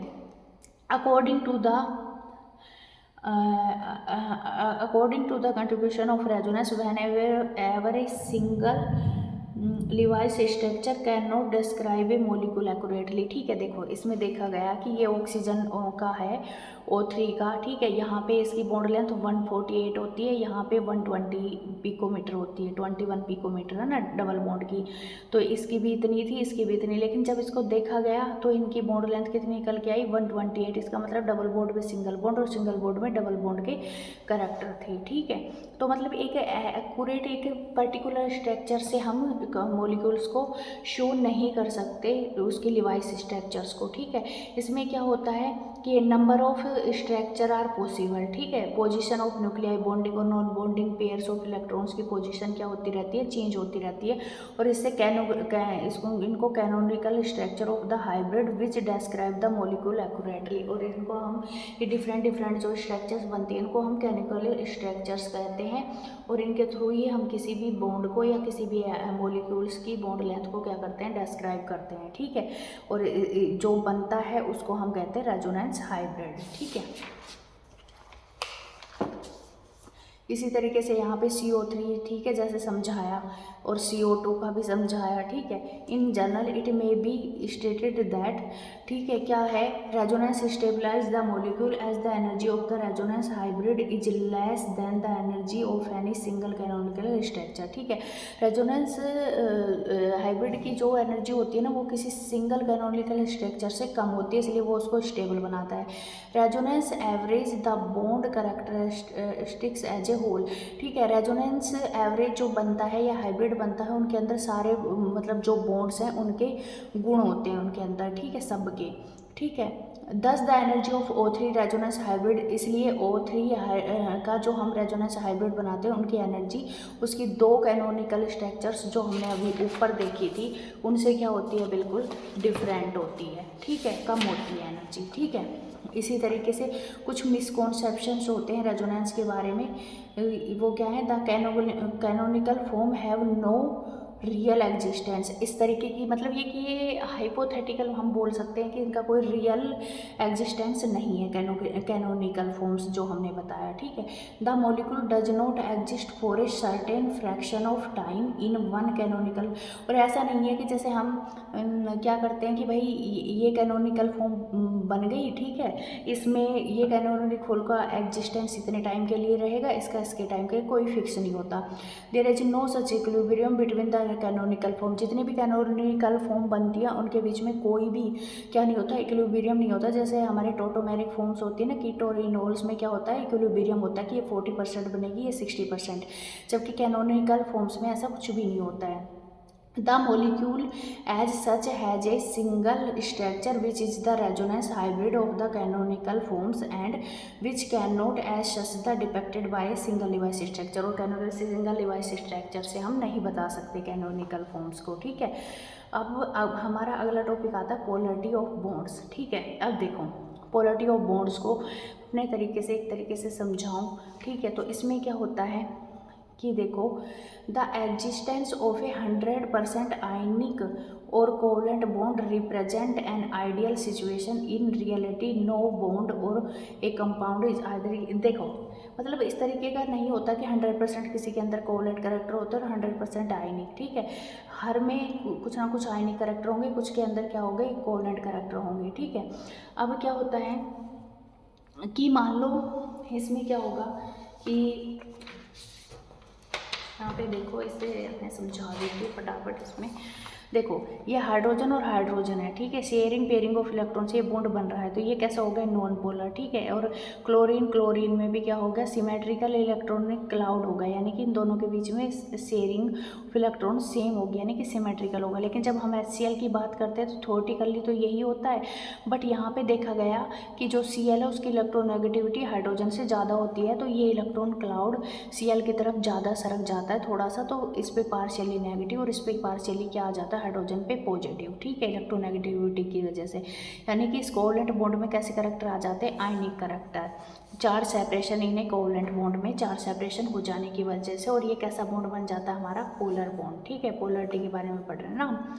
तो इसमें देखो हाइड्रोजन के पास पार्शियली पॉजिटिव और क्लोरीन के पास पार्शियली नेगेटिव आ जाता है, ठीक है। तो ये जो है हमारा इसका जो पॉजिटिव से नेगेटिव के बीच की जो डिस्टेंस है उसको किससे रिप्रेजेंट करते हैं हम, D से, ठीक है। और ये इसको क्या कहते हैं, इसका मैग्नीट्यूड कितना होगा, ठीक है। उसके लिए हम क्या करते हैं, डाइपोल मोमेंट बोलते हैं इसको निकालने के लिए। तो इसको म्यू से रिप्रेजेंट करते हैं और इसके जो चार्ज आया इनटू इसकी जो डिस्टेंस है उसको मल्टीप्लाई कर देंगे तो इसका मैग्नीट्यूड आ जाएगा कि डाइपोल मोमेंट कितना होगा। अब देखो डाइपोल मोमेंट एक वेक्टर क्वांटिटी होती है, इसकी मैग्नीट्यूड भी होती है और डायरेक्शन भी होती है। इसकी डायरेक्शन कहाँ से कहाँ होती है, पॉजिटिव टू नेगेटिव होती है, ठीक है। देखो हाइड्रोजन नॉन पोलर बॉन्ड है, जबकि HCl एक पोलर बॉन्ड है, पोलर मॉलिक्यूल कहा जाएगा, ठीक है। अब ऐसा तो है नहीं कि भाई मतलब जो सारे मॉलिक्यूल्स होते हैं पॉली एटॉमिक मॉलिक्यूल्स की अगर हम बात करें तो in case of polyatomic molecule the dipole moment not only depend upon the individual dipole moment of bonds known as bond dipoles, ठीक है। इंडिविजुअल पे डिपेंड नहीं करता है but also on the spatial arrangement of various bond in the molecule, उनके arrangement पे depend करता है। और उनका डाइपोल मोमेंट जो है वो सम होता है किसका, the dipole moment of molecule is the vector sum of the dipole moment of various bond, ठीक है। उन बॉन्ड वेरियस जो भी बॉन्ड है उनका वेक्टर सम होता है। जैसे हाइड्रोजन वाटर की अगर हम बात करें, ठीक है, तो वाटर में देखो क्या होता है, ऑक्सीजन की इलेक्ट्रोनेगेटिविटी ज़्यादा है तो थोड़ा सा इधर सरकेगा, ये इधर सरकेगा, ठीक है। तो जो डायरेक्शन होगी उसकी पॉजिटिव टू नेगेटिव, ठीक है। लेकिन इनका रिजल्टेंट होगा वो इधर होगा, ठीक है। तो इस तरीके से ये कैसा हो गया, पोलर मॉलिक्यूल्स हो गया। जबकि हम BF2 की बात करें वैसे तो ये पोलर मॉलिक्यूल है, ठीक है, क्योंकि भाई यहाँ पे इसकी इलेक्ट्रोनेगेटिविटी ज़्यादा है, इसकी इलेक्ट्रोनेगेटिविटी ज़्यादा है तो इस पर पार्शियली नेगेटिव आएगा और इस पर पार्शियली पॉजिटिव आएगा। लेकिन क्या होता है कि इसका डायरेक्शन पॉजिटिव टू नेगेटिव इधर होगा, इसका पॉजिटिव डायरेक्शन इधर टू नेगेटिव होगा, तो ये एक दूसरे को क्या कर देंगे, कैंसिल आउट कर देंगे और ये कैसा हो जाएगा, नॉन पोलर मॉलिक्यूल हो जाएगा। इसी तरह से BF3 की बात करें तो इसका रिजल्टेंट इधर होगा पॉजिटिव टू नेगेटिव, इसका इधर होगा, इसका इधर होगा और इन दोनों का रिजल्टेंट क्या होगा, इधर होगा, ठीक है। तो ये आपस में दोनों एक दूसरे को कैंसिल कर देंगे तो इसका डाइपोल मोमेंट क्या हो जाएगा, 0 हो जाएगा। अब अगर हम देखते हैं किसकी बात करते हैं, NH3 की और NF3 की, ठीक है। देखो NH3 में क्या होता है कि हम लिवाइस डॉट स्ट्रक्चर बनाते हैं तो इसके ऊपर क्या होता है, एक लोन पेयर प्रेजेंट होता है और 3 बॉन्ड इसने बना लिए। तो नाइट्रोजन की इलेक्ट्रोनेगेटिविटी ज़्यादा होती है तो ये इधर होगा और लोन पेयर का जो पोलरिटी है या मैं बोल दूँ डाइपोल मोमेंट हम ऊपर की तरफ दिखाते हैं। जबकि इसमें क्या होगा, नाइट्रोजन में एक लोन पेयर है, फ्लोरीन की इलेक्ट्रोनेगेटिविटी ज़्यादा है तो इसकी डायरेक्शन ऐसे होगी, तो इसका कम होगा एज कम्पेयर टू NH3 क्योंकि इसका रिजल्टेंट एक ही साइड है, जबकि इसके रिजल्टेंट कुछ कैंसिल आउट करने में चला जाएगा, ठीक है। अब देखो हमने क्या करना है कि किसमें कितने कोवलेंट कैरेक्टर्स होंगे, इसके लिए एक साइंटिस्ट थे फजान्स, उन्होंने क्या दिए, कुछ रूल्स दिए कि भाई किसमें कैसे कोवलेंट कैरेक्टर हम निकाल सकते हैं, ठीक है। अब ये जैसे मैंने ये समझा रखा है, मैंने बता दिया तुम्हें, ठीक है। अब देखो ना ही 100% आयनिक कैरेक्टर होते हैं, कुछ ना कुछ कोवलेंट कैरेक्टर होते हैं जिसको हम फजान्स रूल से बता सकते हैं, ठीक है। इसमें क्या होता है, एक Na पॉजिटिव चार्ज होता है, एक Cl नेगेटिव चार्ज होता है। तो क्या करेगा, जो Na पॉजिटिव है वो कुछ इसकी जो इलेक्ट्रॉन डेंसिटी अपनी तरफ अट्रैक्ट करने की कोशिश करेगा और इससे क्या होगा, इसका पोलराइजेशन हो जाएगा, ये डिस्टोर्टेड हो जाएगा, है ना। और इलेक्ट्रॉन सिमेट्री स्पेरिकल मतलब सिमेट्री नहीं रहेगी इसकी, तो ये इस तरीके से क्या हो जाएगा, पोलराइज हो जाएगा, यानी कि अपनी तरफ थोड़ी सी इसकी इलेक्ट्रॉन डेंसिटी को Na+ ने अट्रैक्ट कर लिया, ठीक है। तो किसमें कितनी ज़्यादा इलेक्ट्रॉनिक मतलब कोवलेंट कैरेक्टर होंगे उसके लिए फजान्स रूल ने बताया कि कैटायन छोटा होना चाहिए, एनायन लार्ज होना चाहिए और पॉजिटिव चार्ज भी ज़्यादा होना चाहिए किसी भी एटम के ऊपर, नेगेटिव चार्ज भी ज़्यादा होगा तो क्या होगा, उसमें कैरेक्टर निकाल सकते हैं हम। जैसे LiCl है और NaCl तो बराबर है, यहाँ पे जो पॉजिटिव है लिथियम पे है, Na+ है, तो किसका साइज छोटा होता है, लिथियम का, तो लिथियम का साइज छोटा होता है तो कैटायन का साइज कैसा होना चाहिए, स्मॉल, तो उसमें कोवलेंट कैरेक्टर ज़्यादा होंगे, तो इसमें कोवलेंट कैरेक्टर ज़्यादा होंगे, इसलिए NaCl और NaBr में देख लो, Na+ तो बराबर है Cl और Br है, तो कैटायन कैसा होना चाहिए हमारा बड़ा, तो Br में कोवलेंट कैरेक्टर ज़्यादा होंगे। MgCl2 और AlCl3 में Cl सेम है, इस पर Mg+2 चार्ज आएगा, इस पर Al+3, तो कैटायन पे जितना ज़्यादा चार्ज होगा उसमें कोवलेंट कैरेक्टर ज़्यादा होंगे। तो इस तरीके से फजान रूल्स की हेल्प से हम क्या निकाल सकते हैं इसके अंदर, ये आयनिक करैक्टर और कोवलेंट करैक्टर किस में ज़्यादा होंगे ये हम पता कर सकते हैं, ठीक है। और कुछ ट्रांजिशन एलिमेंट्स स्पीसीज होती हैं जिनका इलेक्ट्रॉनिक कॉन्फ़िगरेशन N-1 होता है, जैसे ये G+ हो गया, कॉपर प्लस हो गया, 1 हो गया। तो इसमें क्या होता है, इनका इलेक्ट्रॉनिक कॉन्फ़िगरेशन क्या होता है, नोबल गैस के इलेक्ट्रॉनिक कॉन्फ़िगरेशन की जैसा हो जाता है, और इसी वजह से इनका क्या हो जाता है, पोलराइजिंग पावर बढ़ जाती है। तो ये इससे भी क्या होता है, ये भी फजान्स रूल को मतलब इससे इनमें भी क्या होता है, कोवलेंट करैक्टर आ जाता है, ठीक है।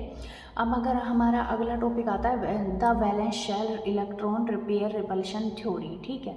Valence shell electron pair repulsion theory devise structure shapes के बारे में नहीं बताती, तो उसके लिए हमारे सिडविक नाम के साइंटिस्ट थे और पाउली नाम के, वो लेके आए एक थ्योरी, ठीक है।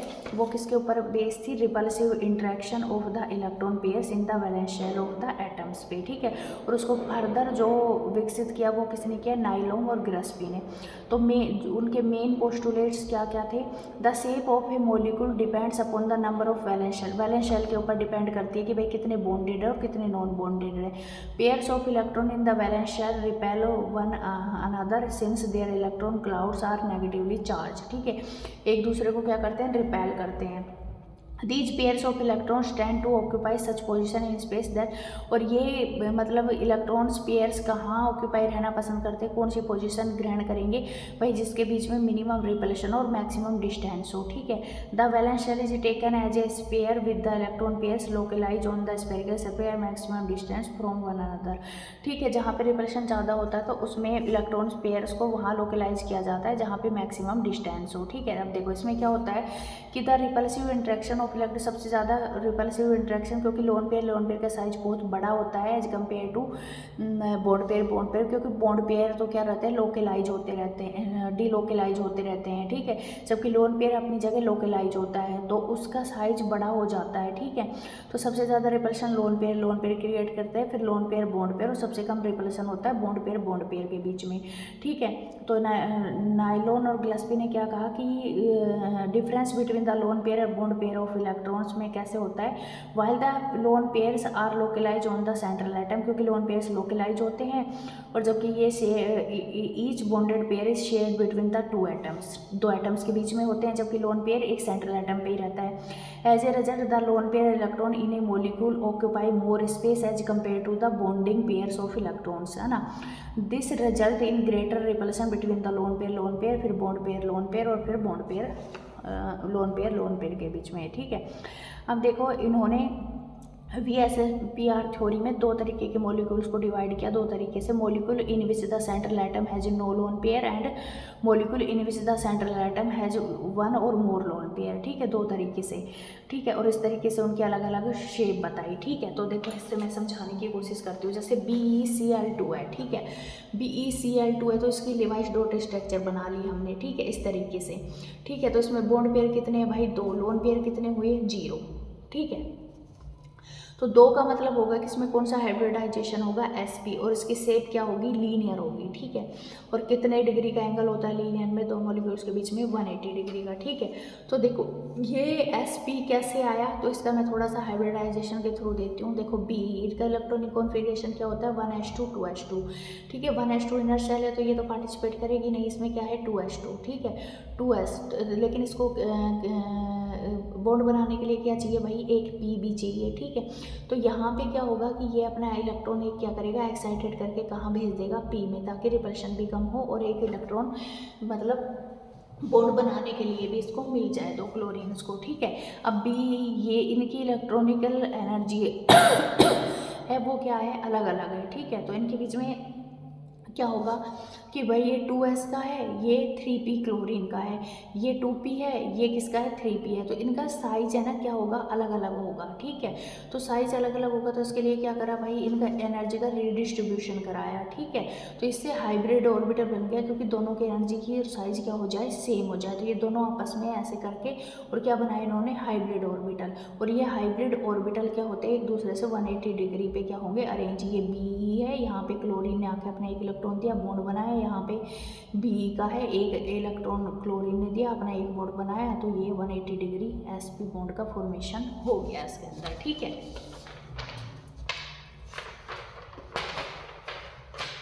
इसी तरीके से हम BF3 के बारे में भी बता सकते हैं। देखो BF3 के लिए डॉट स्ट्रक्चर हमने बनाई सबसे पहले, तो बॉन्ड पेयर कितने हैं इसमें 3, लोन पेयर 0, तो टोटल कितने हो गए 3, 3 का मतलब sp2। ठीक है, अब ऐसे याद रखो कि बॉन्ड पेयर और लोन पेयर का सम अगर 2 है तो sp होगा, 3 है तो sp2 होगा, 4 है तो sp3, 5 है तो sp3d, 6 है तो sp3d2 होगा। ठीक है, तो यहाँ पे 3 हुआ, 3 का मतलब sp2। ठीक है, अब sp2 में क्या होता है, sp2 की ऐसे फॉर्म में अरेंज होना चाहते हैं ये ऑर्बिटल्स जिनमें कम से कम रिपल्शंस हो, तो इसको किस में करेंगे, ट्राइगोनल प्लेनर फॉर्म में। इनके बीच में कितना एंगल आ जाएगा 120 डिग्री का। ठीक है, तो इस तरीके से CH4 में भी देखें तो बॉन्ड पेयर कितने हैं 4, लोन पेयर 0, तो 4 का मतलब sp3d, तो चारों को हम ऐसे अरेंज करेंगे 90 डिग्री पे तो मैक्सिमम रिपल्शन होता है, तो इसका एक अलग फॉर्म होता है, टेट्राहेड्रल फॉर्म में ये अरेंज होते हैं। 109 28 डिग्री में एंगल होता है। जैसे NH3 के लिए डॉट स्ट्रक्चर बनाई तो इस तरीके से बनेगी, तो एक लोन पेयर है, 3 बॉन्ड पेयर, टोटल 4 sp3। ठीक है, sp3 में क्या होगा कि भाई देखो टेट्राहेड्रल में हम इसको अरेंज करेंगे, लेकिन यहाँ पे जो लोन पेयर है इसका साइज बड़ा होता है, ये इसको रिपेल करेगा, तो रिपेल करेगा तो ये टेट्राहेड्रल की बजाय इसकी शेप कैसी हो जाएगी, ट्राइगोनल पिरामिडल जैसी हो जाएगी, थोड़ा सा इसको नीचे की तरफ धकेल देगा ये, और इसमें एंगल 1098 की जगह कितना हो जाएगा 160 डिग्री, क्योंकि रिपल्शन होगा इसमें। जैसे PCl5, तो इसमें लोएस्ट डॉट स्ट्रक्चर हमने बनाई, बॉन्ड पेयर 5, लोन पेयर 0, तो कौन सा हाइब्रिडाइजेशन होगा इसमें sp3d। अब ये sp3d sp2 प्लस pd से मिलकर बना हुआ हाइब्रिडाइजेशन है। p और d में 50% p के करेक्टर हैं, 50% d के, लेकिन sp2 में निकालने के लिए 1/3 इंटू 100 करेंगे, क्योंकि 3 ऑर्बिटल हैं, तो s करेक्टर कितने हो गए इसके अंदर 33.33%। अब देखो ये इसकी शेप जो पेंटागोनल ट्राइगोनल बाइपिरामिडल होगी। ठीक है, तो इसमें इस तरीके के होते हैं, ये जो बॉन्ड होते हैं ये एक्सियल होते हैं, ये जो बॉन्ड होते हैं ये इक्वेटोरियल बॉन्ड होते हैं। ठीक है, तो एक्सियल बॉन्ड की साइज बड़ी होती है एज कम्पेयर टू इक्वेटोरियल। ठीक है, तो यहाँ पे क्या होगा कि यहाँ पे हम इनको अरेंज कर देंगे, तो इनके बीच में जो बॉन्ड आएंगे वो एक 90 डिग्री का होगा, इन दोनों के बीच में 120 डिग्री का, और इसके इन दोनों के बीच में जो बॉन्ड एंगल आता है ट्राइगोनल बाइपिरामिडल के अंदर 180 डिग्री का आता है। ठीक है, इस तरीके से।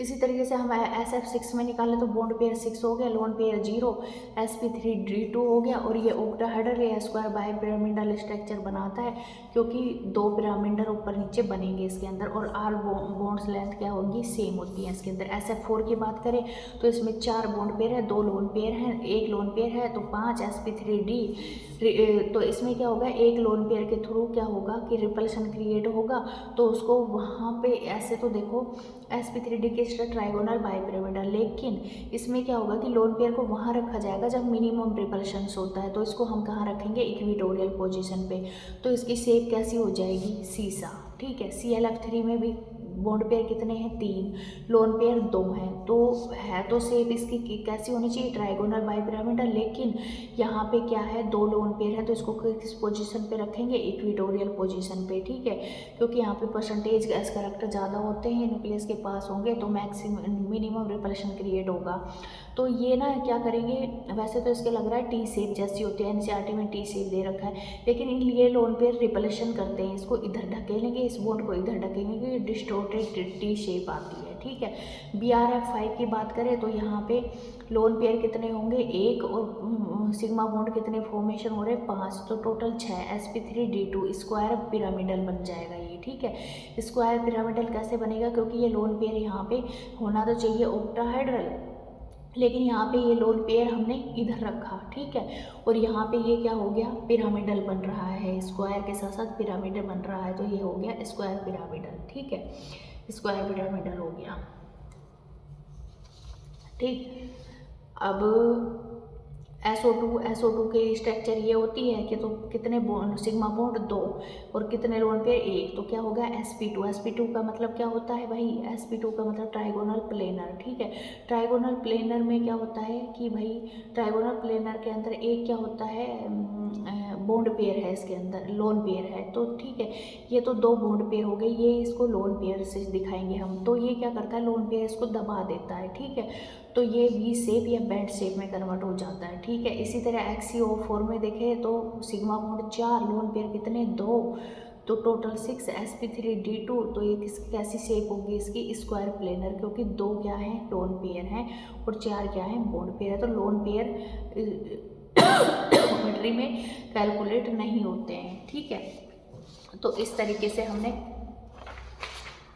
VSPER थ्योरी देख ली, ठीक है। किस तरीके से कैसे कैसे होता है ये मैंने सब बता दिया इसके अंदर,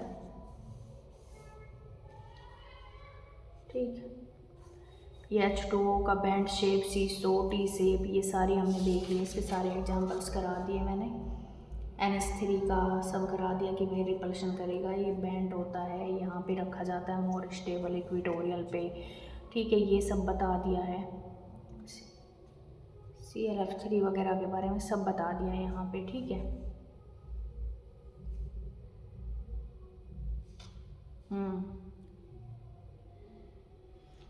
अब हमारा आता है वैलेंस बॉन्ड थ्योरी, ठीक है। अब देखो जो VSPER थ्योरी थी उसमें भी कुछ ना कुछ कमियां थी, ठीक है।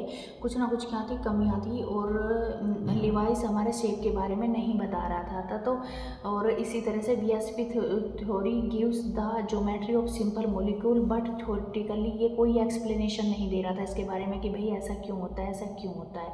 तो फिर आगे क्वांटम मैकेनिक्स पे आधारित हमारी दो थ्योरियाँ आई, जिसको हम बोलते हैं वैलेंस बॉन्ड थ्योरी और दूसरा होता है मॉलिक्यूलर ऑर्बिटल थ्योरी, ठीक है। वैलेंस बॉन्ड थ्योरी को किसने, हिटलर और लंदन ने क्या किया, इंट्रोड्यूस किया, ठीक है। और उसका फर्दर डेवलपमेंट पाउली और अदर साइंटिस्ट है उन्होंने किया, ठीक है। तो उन्होंने बताया कि जब भी मॉलिक्यूल्स आपस में कंबाइन करते हैं तो उसके बीच में बहुत सारे क्या करते हैं, फोर्स ऑफ अट्रैक्शन और रिपल्शन काम करते हैं, ठीक है।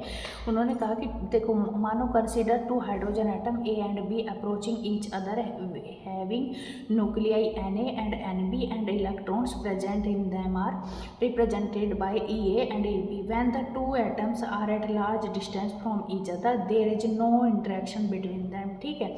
As these two atoms approach each other, new attractive and repulsive force begin to operate, ठीक है। जैसे जैसे वो पास आना शुरू करते हैं उनमें अट्रैक्शन और रिपल्शन फोर्स जनरेट होना शुरू हो जाते हैं।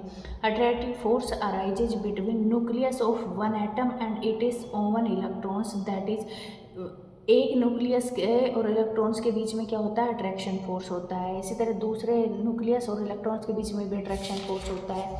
लेकिन इलेक्ट्रॉन और न्यूक्लियस के बीच में क्या होगा, रिपल्शन फोर्स अराइजेज होता है। इस तरीके से देखो कि ये देखो, ये क्या है, इलेक्ट्रॉन्स है, इलेक्ट्रॉन्स और न्यूक्लियस के बीच में क्या है, अट्रैक्शन फोर्स है ना। इलेक्ट्रॉन्स और न्यूक्लियस के बीच में अट्रैक्शन फोर्स है ना। इलेक्ट्रॉन और न्यूक्लियस के बीच में अट्रैक्शन फोर्स है, जबकि जो इलेक्ट्रॉन्स है और न्यूक्लियस है, उन दोनों के बीच में क्या है, रिपल्सिव फोर्स काम करते हैं, ठीक है।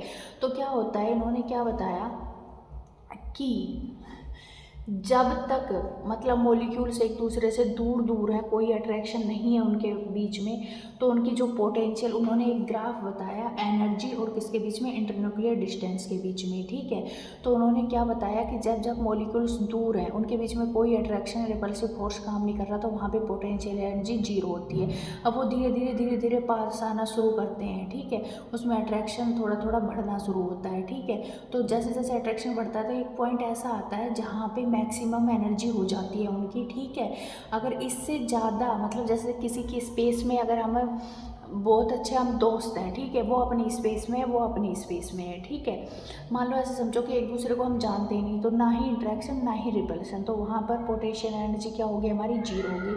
लेकिन जैसे जैसे हम उसके पास आना शुरू होंगे तो थोड़ा बहुत अट्रैक्शन शुरू होगा, ठीक है। और धीरे धीरे मतलब अगर हम अपनी स्पेस में रहेंगे और एक दूसरे को स्पेस देंगे तो वही क्या होगा कि वो अट्रैक्शन एक मैक्सिमम पॉइंट पे पहुंच जाएगा, या जहाँ पे उनकी एनर्जी क्या होगी, मिनिमम होगी, ठीक है, एनर्जी क्या होगी, मिनिमम होगी, ठीक है, और वो स्टेबल होंगी। लेकिन जैसे जैसे ही वो एक दूसरे के स्पेस में घुसना शुरू करेंगे, यानी कि और पास आना शुरू करेंगे, तो क्या होगा, धीरे धीरे पोटेंशियल एनर्जी बढ़ती चली जाती है, ठीक है। तो क्या होगा, since the energy gets release when the bond is form between two hydrogen atoms, the hydrogen molecule is more stable than that of isolated hydrogen atom, the energy so release is called a bond enthalpy, ठीक है। तो इससे क्या होगा कि वो एक maximum energy पे रहते हैं, जिसको हम बॉन्ड एनर्जी, और वो जो बॉन्ड लेंथ होती है उसको हम जो होती है लेंथ, उसको हम क्या बोल देंगे, बॉन्ड लेंथ बोल देंगे। और यहाँ पे जो हाइड्रोजन मॉलिक्यूल है वो बहुत स्टेबल होता है, और उसी को वहाँ पे एनर्जी क्या होगी, रिलीज होती है, और उसी को हम क्या बोल देते हैं, बॉन्ड एंथैल्पी बोल देते हैं। अब देखो ऑर्बिटल ओवरलैप कॉन्सेप्ट की बात करें तो देखो, in the formation of hydrogen molecule there is a minimum energy state when the two hydrogen atom are so near that their atoms orbital undergo partial penetration, ठीक है। जैसे जैसे वो कोवलेंट बॉन्ड की फॉर्मेशन में रहते हैं या पास रहते हैं, वहाँ पे मतलब एक दूसरे के स्पेस देते हैं, तो वहाँ पे क्या होता है कि मिनिमम रिपल्शन होता है और मैक्सिमम अट्रैक्शन होता है। और इस तरीके के जो partially merging of atomic orbital को ही हम क्या कहते हैं, ओवरलैपिंग कहते हैं, ठीक है। The extent of overlapping decide the strength of A covalent bond, covalent bond की स्ट्रेंथ को कौन डिसाइड करता है, ओवरलैपिंग। जितना ज़्यादा ओवरलैपिंग होगा एटम्स के बीच में, उतना ही ज़्यादा स्ट्रेंथ क्या होगी, कोवलेंट बॉन्ड की होगी। अब इसमें देखो कि दे रखा है directional properties of the bonds, ठीक है। अब डायरेक्शनल प्रॉपर्टीज़ के बारे में, और देखो इसको मैं ऐसे समझाती हूँ, ओवरलैपिंग ऑफ एटॉमिक ऑर्बिटल्स और ये डायरेक्शनल करैक्टर को देखो क्या होता है, ये पॉजिटिव पॉजिटिव पॉजिटिव और ये पी ब्लॉक्स है पॉजिटिव नेगेटिव, तो ये क्या होती हैं, वेव फंक्शंस होते हैं साई, जिसका पॉजिटिव और नेगेटिव कुछ भी वैल्यू हो सकता है, ठीक है। एटम्स के अंदर इलेक्ट्रॉन्स किस में होते हैं, ऑर्बिटल्स के अंदर 3D स्ट्रक्चर्स में, ठीक है। अब देखो H और Cl ने क्या करा, कोवलेंट बॉन्ड के थ्रू बॉन्डिंग की और HCl का फॉर्मेशन हो गया, ठीक है। तो इसमें हाइड्रोजन का 1s और Cl का 3p आपस में क्या करे, कंबाइन करा, ओवरलैप करा, और इससे क्या हो गया, HCl का फॉर्मेशन हो गया। अब देखो ये ओवरलैप दो तरीके से कर सकते हैं, जैसे हमने वेव्स में भी पढ़ा था कि प्लस नेगेटिव प्लस, इसको आपस में ओवरलैप कराएंगे। हम तो ये होती है कॉन्स्ट्रक्टिव नेचर की और ये होती है सब्सट्रैक्टिव नेचर की, यानी कि ये दोनों आपस में जुड़ जाएंगी तो इस तरीके का शो होगा, ये बड़ी हो जाएगी, और ये कॉन्स्ट्रक्टिव नेचर की होगी तो ये इस तरीके से, ठीक है। तो ये दो ऑर्बिटल्स होते हैं, ऑर्बिटल्स के अंदर क्या होता है, वेव फंक्शन होता है जो पॉजिटिव या नेगेटिव कुछ भी हो सकता है, ठीक है। तो इसमें क्या होगा, इसमें क्या होगा कि देखो ऑर्बिटल्स को हमने सेम साइन में क्या कराया, यानी कि कॉन्स्ट्रक्टिव नेचर शो कराया इसका, तो यहाँ पे मैक्सिमम इलेक्ट्रॉन डेंसिटी होगी दोनों के बीच में, इस तरीके से शो होगा। इसको हमने क्या करा, नेगेटिव प्लस नेगेटिव को पॉजिटिव से कराया तो कॉन्स्ट्रक्टिव नेचर होगा इसका, ठीक है, सब्सट्रैक्टिव नेचर होगा, इसलिए प्लस को प्लस से जोड़ा तो इसको क्या कहेंगे, प्लस वेव को प्लस से तो इसको पॉजिटिव कहेंगे, और इसको प्लस को नेगेटिव से जोड़ा तो उसको नेगेटिव कहेंगे, ठीक है, नेगेटिव आएगा इसका, ठीक है। इसको सब्सट्रैक्टिव और इसको एडिटिव बोल देते हैं, या इसको कॉन्स्ट्रक्टिव भी बोल देते हैं, ठीक है। अब देखो जब ये एक्सिस के थ्रू आपस में, मतलब एक तो एक्सिस के थ्रू आपस में कंबाइन कर सकते हैं और एक एक्सिस के परपेंडिकुलर, तो ये जब प्लस फॉर्म में आपस में कंबाइन करेंगे तो किस फॉर्म का, परपेंडिकुलर एक्सिस के कंबाइन करेंगे तो किस बॉन्ड का फॉर्मेशन होगा, पाई बॉन्ड का, ठीक है। किस बॉन्ड का फॉर्मेशन होगा, यहाँ पे पाई बॉन्ड का फॉर्मेशन होगा, ठीक है।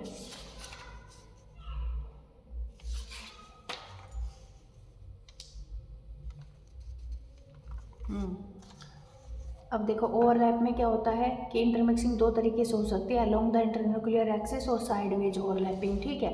अब इसमें इंटरन्यूक्लियर एक्सिस के थ्रू एस की ओवरलैपिंग हुई तो सिग्मा बॉन्ड, एस और पी का इंटरन्यूक्लियर एक्सिस के थ्रू ओवरलैपिंग हुई तो सिग्मा बॉन्ड, और पी की इंटरन्यूक्लियर एक्सिस के थ्रू हुई तो सिग्मा बॉन्ड की फॉर्मेशन होगी। लेकिन साइडवेज ओवरलैपिंग में ये परपेंडिकुलर टू द एक्सिस किसकी फॉर्मेशन होगी, अगर प्लस प्लस का फॉर्मेशन हुआ तो पाई बॉन्ड का। Pi bond more overlap as compare to sigma bond, more overlap as compare to pi bond. Pi bond के कंपेयर में सिग्मा बॉन्ड की ओवरलैपिंग ज़्यादा होती है, इसलिए ये क्या होता है, सिग्मा बॉन्ड वीक होता है as compare to pi bond, ठीक है। अब देखो इस तरीके से ये बुक में समझा रखी है कि प्लस प्लस जुड़ा है ना, तो ये क्या कहलाता है, पॉजिटिव और इन फेज ओवरलैप, और ये आउट फेज ओवरलैप या नेगेटिव कहलाता है। ठीक है, इस तरीके से ये प्लस प्लस ही नेगेटिव अलग फेज में अगर हम जोड़ते हैं तो। ठीक है, इंटरन्यूक्लियर एक्सिस प्लस ये क्या हो गया, नेगेटिव। ठीक है, जीरो ओवरलैप, इसमें क्या होगा, जीरो ओवरलैप इसलिए होगा क्योंकि ये एक दूसरे को कैंसिल आउट कर देंगे, प्लस नेगेटिव यहाँ पे आपस में ओवरलैप नहीं कर पाते, ये भी आपस में ओवरलैप नहीं कर पाते, तो यहाँ पे हम बोलेंगे ये क्या हुआ, जीरो ओवरलैप हुआ। ठीक है, इसके बाद देखो सिग्मा बॉन्ड क्यों होता है, ये मैंने तुम्हें बता दिया, कैसे कैसे एस पी पी पी करेंगे, पी पाई और कैसे ओवरलैपिंग होगी इसकी, तो हमने तुम्हें बता दिया है। ठीक है, अब देखो इसमें आता है हमारा अगला टॉपिक,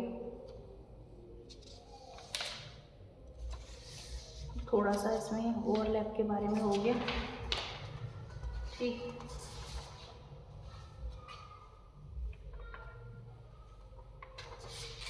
यही होता है इसमें। अब देखो थोड़ा सा हाइब्रिडाइजेशन वगैरह के बारे में हम देख लेते हैं। इसमें हाइब्रिडाइजेशन अगला टॉपिक हमारा।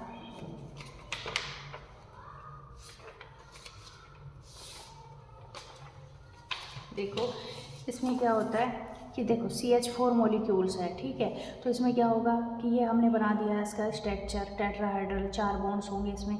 अब देखो कार्बन के इलेक्ट्रॉनिक कॉन्फ़िगरेशन 2s2 2p होता है। ठीक है, अब क्या होगा कि भाई इसको कार्बन को कितने बॉन्ड बनाने हैं हाइड्रोजन के साथ, 4, तो इसको 4 क्या चाहिए, अनपेयर्ड इलेक्ट्रॉन चाहिए, तो कार्बन यहाँ से क्या करा देगा, एक्साइटेड करा देगा अपना, है ना। तो अब क्या होगा कि इनकी जो है जो शेप और साइज है वो डिफरेंट डिफरेंट होगी यहाँ पे, या मैं बोल दूँ एनर्जी क्या होगी, डिफरेंट डिफरेंट होगी। ठीक है, इनको लगेगा कि भाई हमारा तीनों का घर तो इतना पास पास और कंजक्टेटिव सा है और इसका अलग सेपरेट मिला हुआ है, तो क्या करेंगे ये रिडिस्ट्रीब्यूट करके और अपनी एनर्जी क्या कर लेंगे, बराबर कर लेंगे, और इनकी शेप क्या हो जाएगी, एक जैसी हो जाएगी। ठीक है, और अब इससे क्या करेंगे, ये चारों हाइड्रोजन आके क्या कर लेंगे, बॉन्ड बना लेंगे। ठीक है, तो sp3d और टेट्राहाइड्रल स्ट्रक्चर्स हो जाएगी इसकी। ठीक है, इसी तरीके से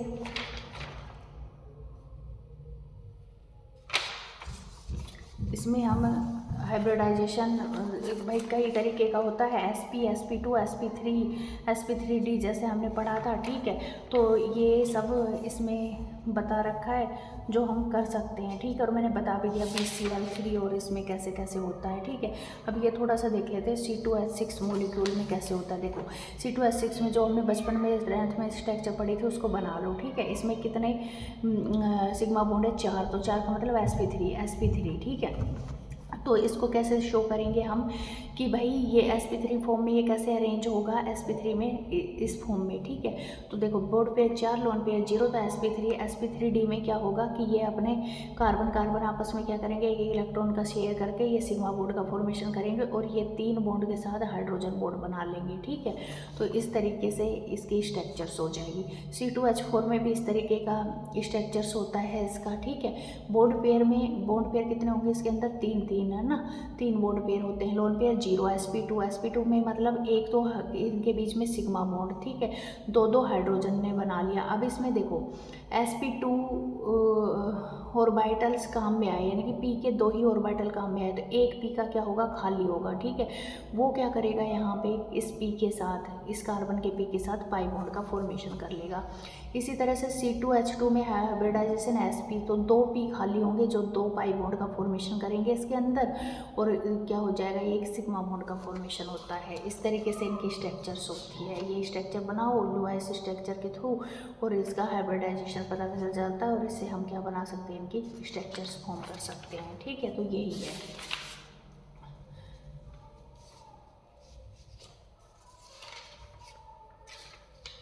अब हमारा जो मेन टॉपिक है ये SF6 और ये हम सब कर सकते हैं। इसमें जो हमारा आएगा मॉलिक्यूलर ऑर्बिटल थ्योरी के बारे में। ठीक है, तो मॉलिक्यूलर ऑर्बिटल थ्योरी क्या होती है, इसको मैं ऐसे आपस में बता सकती हूँ कि क्या होता है कि देखो मतलब जब ऑक्सीजन की बात की गई तो यहाँ पे क्या होता है कि इनके बीच में क्या होता है, सारे के सारे इलेक्ट्रॉन्स पेयर होते थे। ये कैसा होना चाहिए इसके हिसाब से, तो डायमैग्नेटिक, लेकिन ये कैसा होता है, पैरामैग्नेटिक। तो जो वेस्पर थ्योरी है वो इसका जवाब नहीं दे पाई थी, ठीक है। तो इसके लिए क्या होता है कि ऑक्सीजन मॉलिक्यूल्स का इलेक्ट्रॉनिक कॉन्फ़िगरेशन कितना होता है 1s2 2s2 2p4, ठीक है, 1s2 2s2 और 2p4, ठीक है। इससे ऑक्सीजन के ऑक्सीजन आइटम मिलके और किसका फॉर्मेशन करते हैं, ऑटो मॉलिक्यूल का फॉर्मेशन करते हैं। तो मॉलिक्यूलर ऑर्बिटल थ्योरी के अकॉर्डिंग ये एटॉमिक ऑर्बिटल ऑक्सीजन का ये है, एक है, दूसरी ऑक्सीजन का ये एटॉमिक ऑर्बिटल ये है, ठीक है। तो ये क्या कर सकते हैं, ये प्लस फॉर्म में भी कंबाइन कर सकते हैं और नेगेटिव फॉर्म में भी कंबाइन कर सकते हैं, ठीक है। जब ये प्लस फॉर्म में कंबाइन करेंगे तो इससे किसका जो इनका जो इलेक्ट्रॉन डेंसिटी होगी वो इन दोनों के बीच में मैक्सिमम होगी और उसको हम कहते हैं बॉन्डिंग मॉलिक्यूलर ऑर्बिटल की एनर्जी मिनिमम होगी। जबकि जब ये नेगेटिव फॉर्म में कंबाइन करेंगे डिस्ट्रक्टिव नेचर में, तो यहाँ पे क्या होगा कि इन दोनों के बीच में क्या होगी, इलेक्ट्रॉनिक एनर्जी बहुत कम होगी और एक साइड हो जाएगी इनकी इलेक्ट्रॉन डेंसिटी, तो इनकी एनर्जी मैक्सिमम होगी और इसको हम एंटी बॉन्डिंग कहते हैं, ठीक है। तो यानी कि साई ए वेव फंक्शंस है जो पॉजिटिव या नेगेटिव फॉर्म में किसी भी तरीके से कंबाइन कर सकती है। जब दो एटॉमिक ऑर्बिटल कंबाइन करेंगे तो दो मॉलिक्यूलर ऑर्बिटल बनेंगे, ठीक है। वो anti bonding molecular orbital high energy के भी हो सकते हैं। एंटी बॉन्डिंग मॉलिक्यूलर ऑर्बिटल्स को हम सिग्मा स्टार और पाई स्टार से शो करते हैं, जबकि बॉन्डिंग मॉलिक्यूलर ऑर्बिटल को हम सिग्मा और पाई से शो करते हैं जिसकी लो एनर्जी होती है, ठीक है। तो जैसे 1s इंटरन्यूक्लियर एक्सिस के थ्रू मिले, तो ये अगर ये पॉजिटिव फॉर्म में कंबाइन करेंगे तो इलेक्ट्रॉन डेंसिटी इनके बीच में होगी तो सिग्मा 1s का फॉर्मेशन होगा। जबकि ये डिस्ट्रक्टिव नेचर में या नेगेटिव फॉर्म में कंबाइन करेंगे तो किसका फॉर्मेशन होगा, सिग्मा स्टार 1s का, ठीक है। इसी तरह से पी के लिए भी पॉजिटिव में करेंगे तो इनके बीच में इलेक्ट्रॉन डेंसिटी यहाँ पे बीच में मैक्सिमम होगी और ये सिग्मा 2p का फॉर्मेशन होगा। अगर नेगेटिव में करेंगे मतलब वेव फंक्शन से अपोजिट होंगे तो डिस्ट्रक्टिव नेचर में कंबाइन करेंगे तो क्या होगा कि यहाँ पे इलेक्ट्रॉन डेंसिटी मिनिमम होगी इन दोनों के बीच में और सिग्मा स्टार का फॉर्मेशन होगा। इसी तरीके से जब p orbital perpendicular to axis के कंबाइन करते हैं तो किसका फॉर्मेशन होता है, पाई बॉन्ड का। अगर ये पॉजिटिव फॉर्म में कंबाइन करते हैं तो पाई का फॉर्मेशन होगा, ये नेगेटिव फॉर्म में कंबाइन करते हैं परपेंडिकुलर टू एक्सिस तो पाई स्टार का फॉर्मेशन होता है, ठीक है।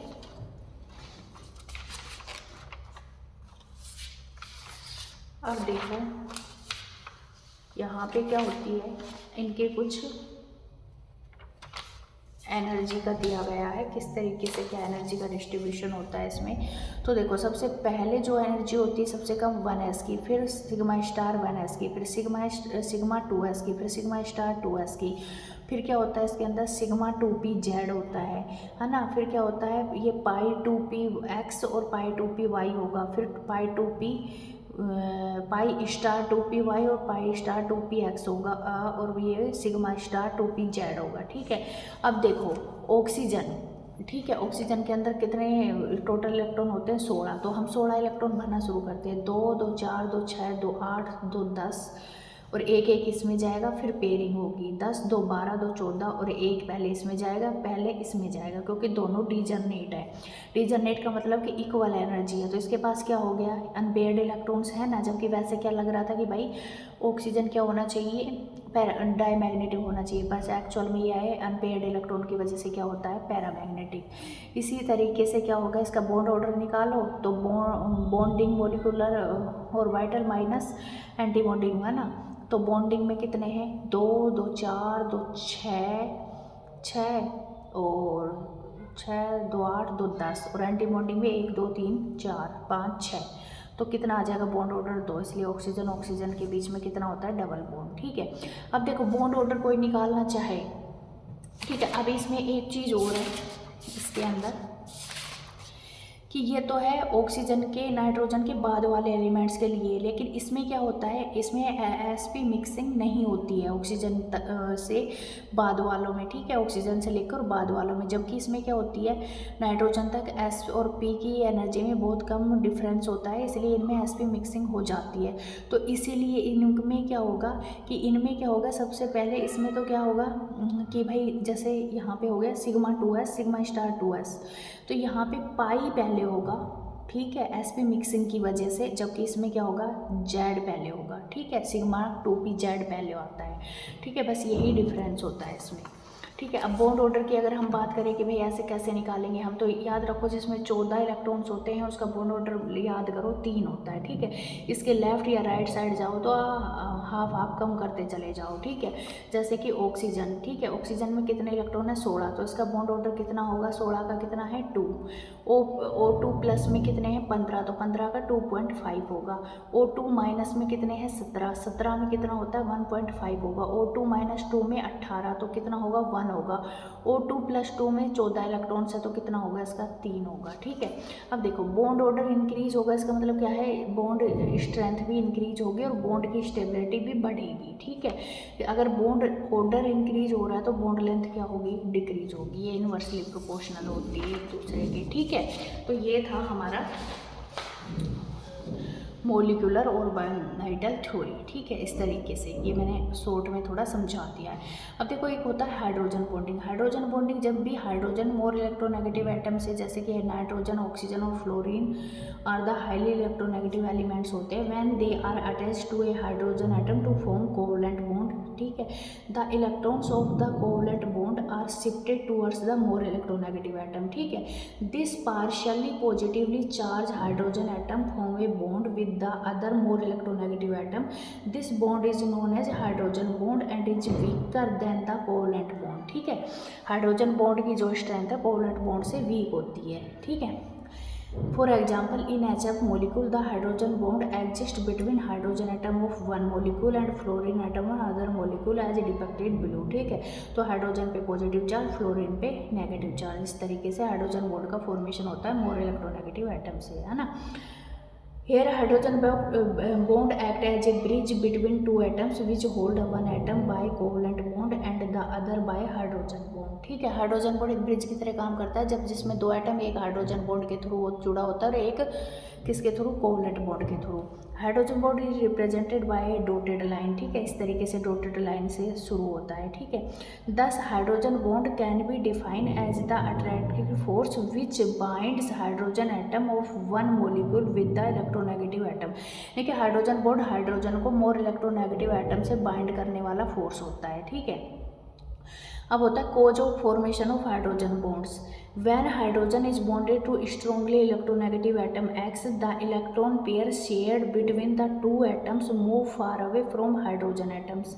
As a result, the hydrogen atom becomes highly electropositive with respect to the other X. Since there is a displacement of electrons towards X, the hydrogen acquires fractional positive charge while X attains fractional negative charge. देखो hydrogen bond के formation में hydrogen पे fractional positive charge आ जाता है और more electronegative ने उसके इलेक्ट्रॉन अपनी तरफ खींच लिए तो उसके ऊपर क्या आ जाता है, पार्शियली नेगेटिव चार्ज आ जाता है। This result in the formation of a polar molecule having electrostatic force of attraction which can be, इसमें क्या हो जाता है भाई, polar electrostatic force of attraction आ जाता है पोलर हो जाने की वजह से। The magnitude of H bonding depends on the physical state of the compounds. It is maximum in the solid state and minimum in the gaseous state. ठीक है, हाइड्रोजन बॉन्ड सॉलिड स्टेट में सबसे ज़्यादा होगा और मिनिमम होगा किसमें, gaseous state के अंदर। दस the hydrogen bonds have strong influence on the structures and property of the compounds. दो तरीके के हाइड्रोजन बॉन्ड होते हैं, इंट्रामोलिकुलर और इंटरमोलिकुलर। इंटरमोलिकुलर मतलब अलग अलग मोलिक्यूल्स के अंदर, इंट्रा के मतलब होता है एक ही मोलिक्यूल्स के अंदर। तो इंटरमोलिकुलर का एग्जाम्पल तो हो गया कि जैसे HF वगैरह में it is form between two different molecules of the same और different compounds. For example H bond in case of HF molecule, alcohol और वाटर मोलिक्यूल्स। ठीक है, अलग अलग मोलिक्यूल्स में।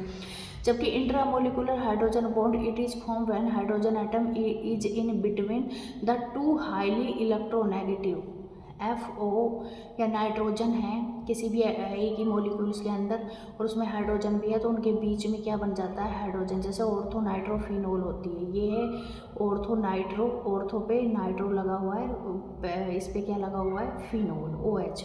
ठीक है, फिनोल। तो ये ऑक्सीजन मोर इलेक्ट्रोनेगेटिव है और हाइड्रोजन लेस इलेक्ट्रोनेगेटिव है, तो हाइड्रोजन के इलेक्ट्रॉन किसकी तरफ शिफ्ट हो जाएंगे, ऑक्सीजन की तरफ। ठीक है, ऑक्सीजन खींच लेगा तो इसके ऊपर क्या हो जाएगा, पार्शियली पॉजिटिव और नेगेटिव चार्ज आ जाएगा दोनों पे, तो इलेक्ट्रोस्टैटिक फोर्स या पोलर बॉन्ड का फॉर्मेशन हो जाएगा। इसके बीच में क्या बन जाएगा, हाइड्रोजन बॉन्ड। तो ये बॉन्ड क्या कहलाता है, हमारा इंट्रामोलिकुलर हाइड्रोजन बॉन्ड कहलाता है। ठीक है, तो ये था हमारा केमिकल बॉन्डिंग का चैप्टर, जो फुली एक्सप्लेन कर दिया है मैंने शॉर्ट में।